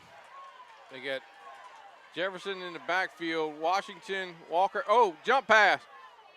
And it's batted down. Knocked away by Hartfield Academy, and they're going to take over on the 4. They were trying to get Zed Washington on a little jump pass, and the Hartfield player able to get a fingertip on it and knock it away. So it turns over on downs at the 4. Now we need that safety, Jason. Yes, we do. Pioneers don't get the touchdown on the little jump pass in the end zone. Now basically in the shotgun formation, the quarterback for Hartfield, Mr. Maxwell, will stand in his own end zone. And let's see if the Pioneer defense, who forced a fumble on the last drive, can get a big stop here. Maxwell gives it to Jaslowski. They do. And Did he get out of the is. end zone? No, they say just out of the end zone. Wow. Pioneers wanted a safety, but they say about the half-inch line. He barely got out of the end zone. He barely got out, they say about the half-inch line. Jaslowski, they say, got it out to about the half-inch line. So Pioneers almost did exactly that. Ball placed between the 1 and the fence. Boy, I tell you, he barely got that out. Benji, I'll tell you something else, too. Hartfield's got to be careful because if they get called for a holding penalty, the quarterback's going to be in the end zone. If they get called for a holding penalty, that's a safety. Quarterback out of the back of his end zone says he wants to throw the football. Now he has to kind of tuck and run with it. He will get pushed back into the end zone. Is this a safety? No, they say the half-inch line again. Second time the Pioneers pushed him back into the end zone. They pushed Jaslowski the first time. They pushed Maxwell this time. And now the timeout being asked for on the field. Oh, that's the end of the quarter. 17-7. Boy, somehow Maxwell stayed out of the end zone. It will be third down from the inch-yard line.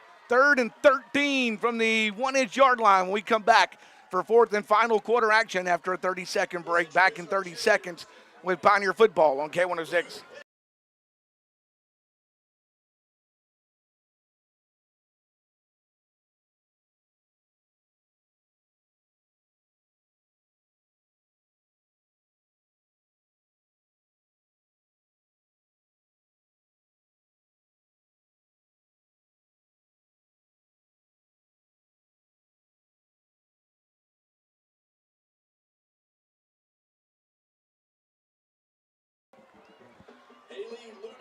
Well, in 2 straight plays, Hartfield Academy gave it to Jaslowski. He was tackled at the 1-inch line.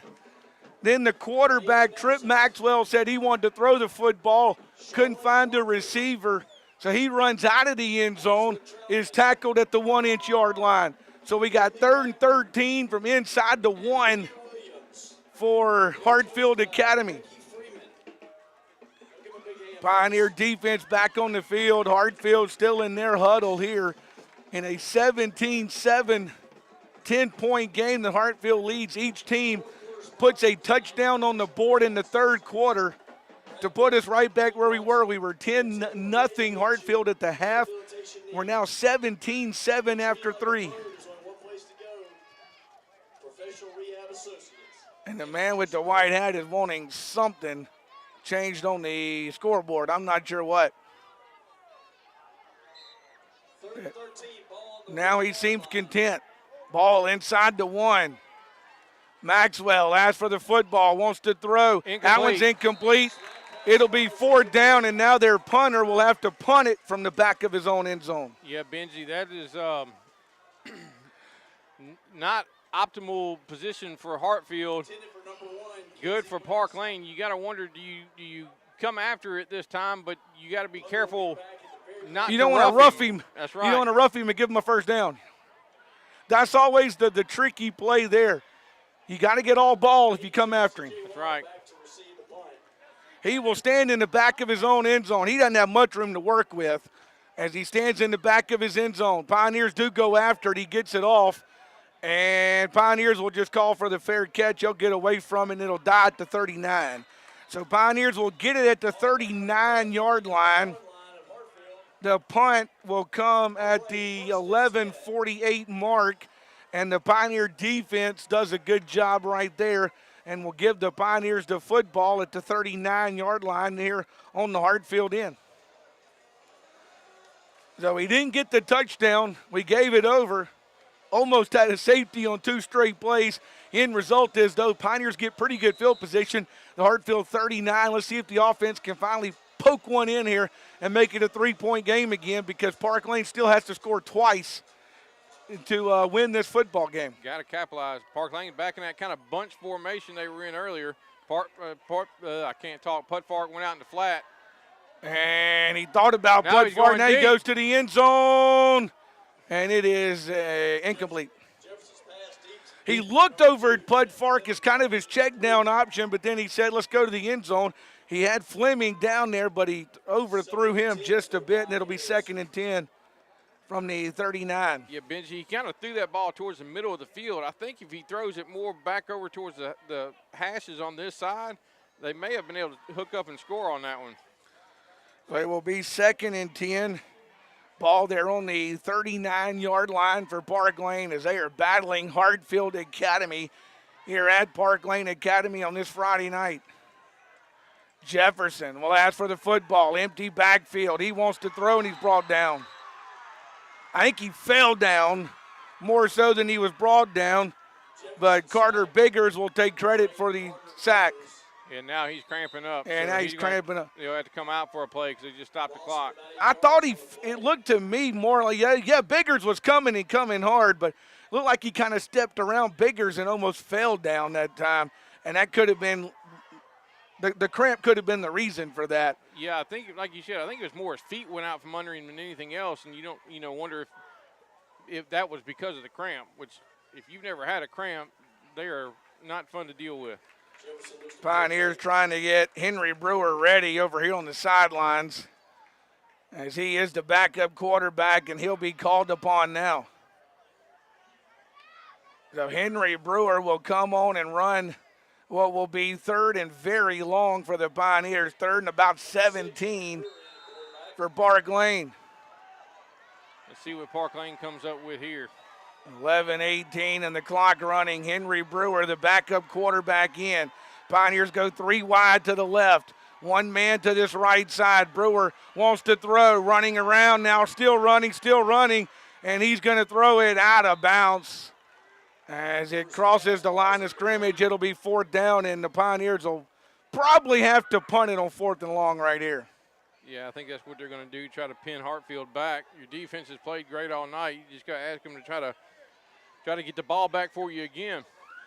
Jefferson, by the way, appears to be okay on that sideline for the Pioneers.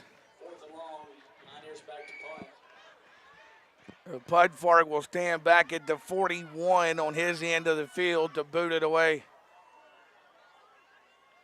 He will boot it, and that one will be fair catch called for at about the 18-yard line.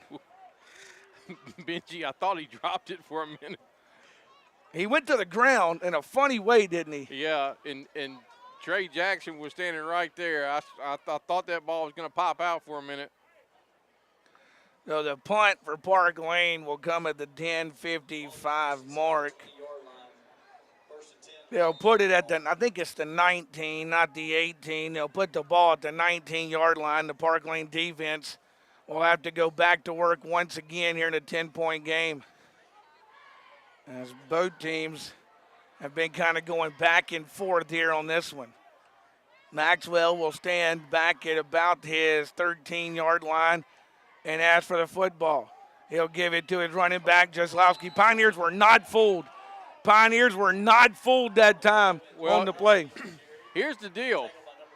Zed Washington just laid the boom on him, and the ball popped out, but they blew the whistle before the play was over with. We know all about them inverted whistles.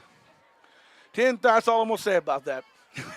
Well, and I'm here to tell you, too, and I don't want to say this young man's name wrong, so I'm going to Jaslowski, I don't think wants to run to Zed's side anymore. He's probably asking the coach, please don't call that play again. 3 wide to this right side. They give it to him again. This time he goes to the opposite way and will get positive yards and will be brought down at about the 39-yard line. That'll be a first down for Hartfield with Jaslowski. That time 10 first downs in the football games as he's brought down at the 39-yard line. 10 minutes to play in this football game. We're 17-7. It's a 10-point game with Hartfield Academy leading it on Park Lane here at Coward Smith Stadium, Charlie Newland Field on this Friday night. Can the Pioneer defense come up with a stop here? They got the first down that time. Maxwell gets the other back. Keeps it himself and is hit at the 45 but falls forward to the 47, and they'll call him down at the 47. Marcus Briggs on that tackle. Maxwell's big enough. He just, when you tackle him at the 45, he just kind of falls forward. They give him the 47. Second down and about 2 now.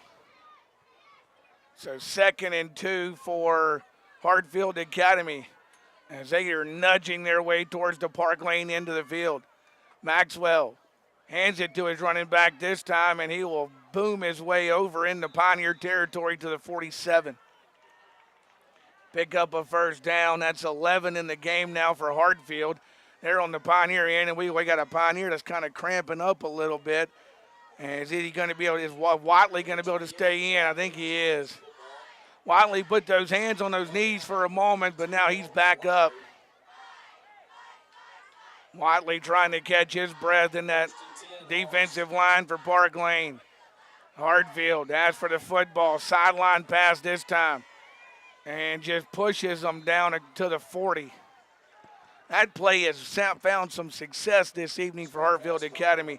That screen pass is kind of working for them. Yeah, what they're doing is they're bringing the back out of the backfield, and he winds up kind of being a lead blocker, and he's getting out there about the same time the ball is. So he's able to kind of pick up a block and then just kind of push forward. Clock still ticking. It'll be under 8 minutes before Hartfield snaps it here at the 41-yard line. They will give it to the running back. That is 88, Hayden. Excuse me, that's not 88. That is the other running back. That's Wooten, who runs it across the 40 and will go to the 38 with it. And it will be either third and very short or... They're saying third down. It'll be third and less than a yard. So third and less than a yard at the 38-yard line. They need the 37. They get the 38, so it's third and less than a yard. So third down and 1 for the Hawks in a 17-7 game.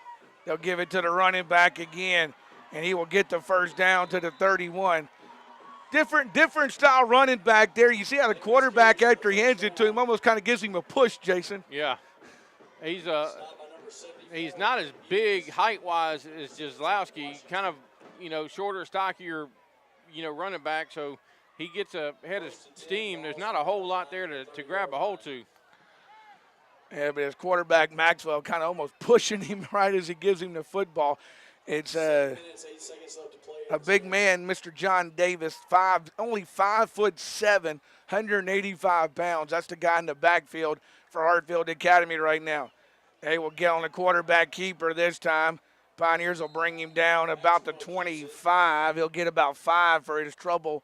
Well, Maxwell that time, and boy, the Pioneers keep giving up 5 and 6 on every play. They got to find a way to make a negative play here, Jason. Some kind of negative play needs to happen for Park Lane. Yeah, that was that read option again. They kind of lulled Park Lane to sleep, giving it to the back, giving it to the back, giving it to the back. That time he stuck it in there and pulled it out and was able to pick up positive yards over here on the right side. Ball's at the 25-yard line. It will be second down and 5.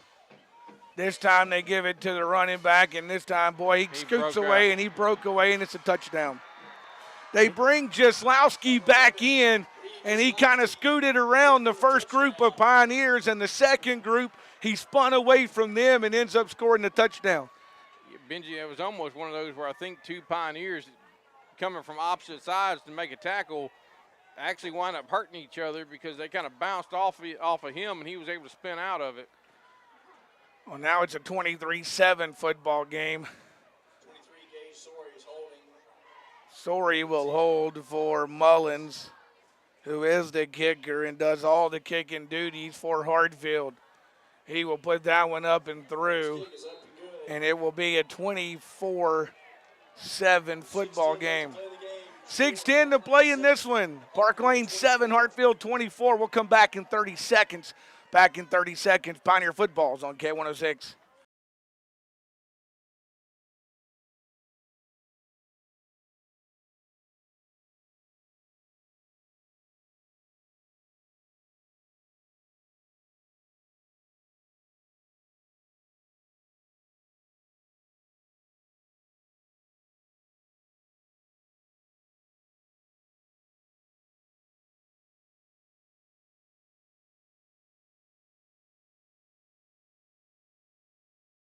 Now 6:10 to play in the football game. The second touchdown of the second half added by Hartfield Academy makes it a 24-7 football game here at Coward Smith Stadium. That one is in the end zone. Thought for a minute the Pioneers may have a chance. I think Jackson thought he might have a chance too, but that one ends up in the end zone and back out at the 20. It'll go for Park Lane. Yeah, he was going to give it a go. He kind of camped under just shy of the goal line, but didn't realize it was over his head and just let it go. So the ball's at the 20. We talked about this. The defense trying to catch their breath. Two problems with that. Number one, you got to score 3 times, so the offense can't be on the field a long time. And number two, a lot of those defensive guys play offense as well for these Park Lane Pioneers. So, boy, something's got to as the old ball coaches used to say, you're going to have to reach down and find a little something extra now, aren't you, Jason? Yeah, that's exactly right, because scoring quick and then going right back out on defense doesn't add up. But that's what Park Lane's got to do right here. Empty backfield for Jefferson. He wants to throw it down the field, and he throws it out of bounds. Incomplete. That's about all he could do with that one. Everybody was covered up pretty well that time by Hartfield. Yeah, they just kind of rolled out to that right side. Hartfield just did a good job of just kind of flooding that area. Wasn't really anywhere for it to go, so he just kind of threw it over in the Hartfield bench. The Pioneers have 2nd and 10 now with 6:04 to play in the football game. It's 2nd and 10. Park Lane there at their own 20-yard line with the football. With the incompletion, the Pioneers can take their time, but boy, the play clock's down to 5 to 4 to 3 to 2, down to 1. Jefferson just does get that one off. Jefferson wants to throw, and that one is it batted down or is it intercepted? He's sacked. He's sacked. Jefferson sacked for a loss. Back to the, boy, about the 14. That's something the Pioneers did need right there. No, we did not need that. Benji, I was sitting there watching the play clock when you did it because you were saying 4 3. That one's keeping a 1. This one's not. Okay, because I was looking at the one down I think here. that solves our problem from earlier, too. Yeah. This one, like, we're going under 10. That one's working that time. For some reason, that one still had a 1 down there with it. I don't know. The play clock's here, but they get it off in time. Boy, Jefferson puts that one downfield. That's a 50-50 ball, and it's incomplete. Benji, they've been close on those deep balls all night, but unfortunately, close doesn't count. Close only counts, as they say, in horseshoes and hand grenades, and we ain't playing either of them tonight. No, sir. So 4th and long, Pudfark will stand just inside the 1-yard line and try to boot this one away for Park Lane. They're definitely not going for it on 4th down deep in their own end. So with not getting any yards and, in fact, losing yards on that drive, that's about all Pioneers can do this time. Pudfark gets it away. Can it take a nice Park Lane bounce? It does. and will finally end up down at the 42-yard line. And that's where they will take over. So Park Lane will go 3 and out. They will punt it away with 5:03 to play. And now that defense for the Pioneers that we were talking about a moment ago has got to come up with a stop or possibly a turnover of some kind. Let's see, got a score here. Macomb 20, Macomb 20, South Pike 6 there in the third quarter. PCS is beating Bowling Green 28-12 at the end of 3. We got both them on our schedule still to come. Jaslowski will run this one. He will fight his ways. The whistle hasn't blown. There comes the whistle, and he'll get from the 44 to about the 47. Benji, they were blowing the whistle. Jason Blaylock was holding the football. They let that play go a long time, and the officials never even talked about that. They said it stays with Hartfield. 4.5 to play. Hartfield will use all the time they can here. You would think they would stay on the ground. That play's been working with Jaslowski in the backfield for them. 4:20 and the clock running. Second down. They feed it to Jaslowski again. Pioneers trying to push him back, but he pushes the pile forward. He's still on his feet. 45 down to the 40. Still on his feet to the 38. Benji, Park Lane trying to, rip and strip that ball out, trying to cause a turnover. And while they're doing that, he just keeps his feet moving, able to move the pile.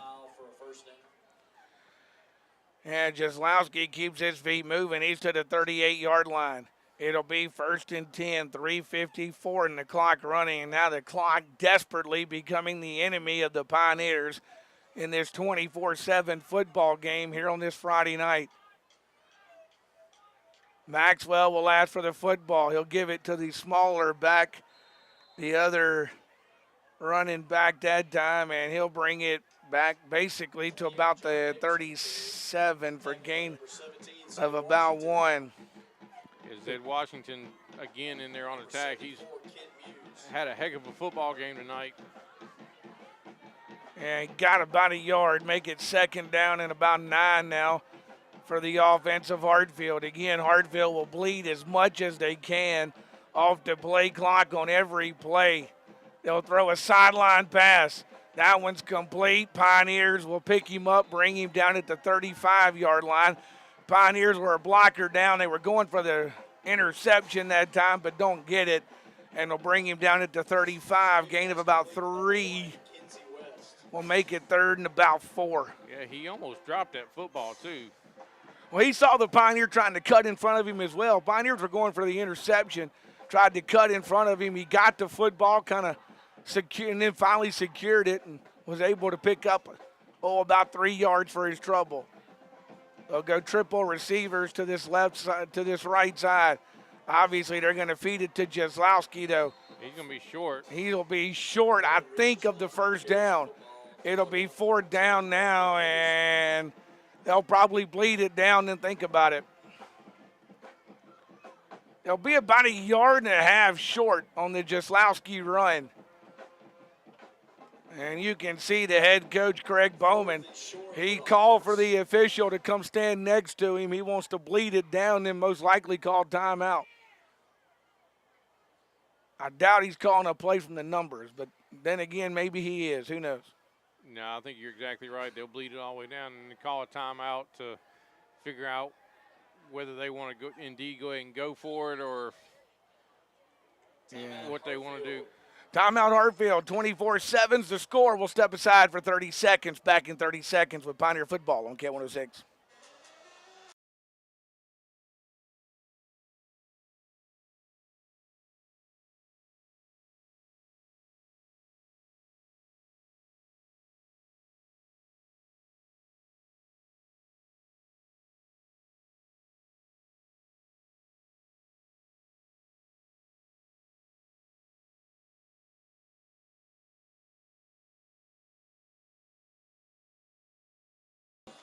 Well, back here at Park Lane, it's 4th down and about 1.5 yards. here as they bled it down to 141.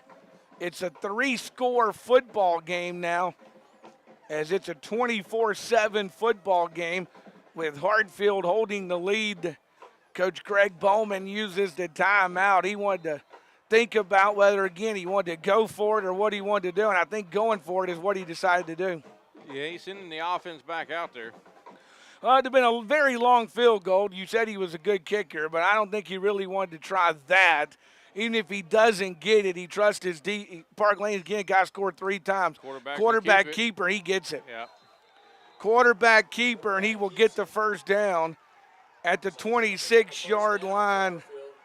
That is 14 in the game now for Hartfield, and now it becomes really, really difficult for the Pioneers.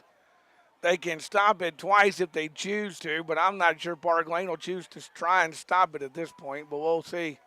I haven't seen any indications that they're going to do that. Coach Ron Rushing on this side, and he seems content to let Hartfield do what they're doing. The question is, will Hartfield try to run it out, or do they have the end zone? They go to victory. They're in victory formation. Right, Rushing's not going to stop it. They'll go to victory formation, and this one will be one more snap away from officially being complete. And the Pioneers are going to lose this one 24-7 to Hartfield Academy on what was a very, very good football game. Boy, Pioneers, Jason, I think the one thing we can say in this one is the Pioneers had their opportunities, man. We just couldn't capitalize on all of them tonight. Yeah, Benji, I mean, Park Lane was, inches off several times that would have drastically changed the outcome of this game, but that's the way it goes sometimes. We're literally talking about passes, just barely off the fingertips, and unfortunately, that's not very helpful. Pioneers will line up to shake hands. 24-7 will be the final score in this one. And like you said, the Pioneers had their opportunities. Short-handed just a little bit were the Pioneers tonight, of course, without Burton for the remainder of the season, without Ayuk for the bulk of the remainder of the season. And this one turns out to go the way of Hartfield Academy. Much different game than it was from last year, though. Of course, like I said, these are two vastly different football teams than they were last season as well. Yeah, Benji, and like you said, you're filling in 2 pretty big spots, as far as pieces to your puzzle. So, Park Lane might still be in a situation where they're still just trying to figure things out. How do we plug and play, to fill those holes that have been left by, and like we said, two seniors and, 2 people that have played lots of football since they were sophomores. We'll take a break. Let's step aside for 2 minutes. We'll come back, wrap it up. Back in 2 minutes to wrap things up here from Park Lane Academy. You're listening to Pioneer Football on K106.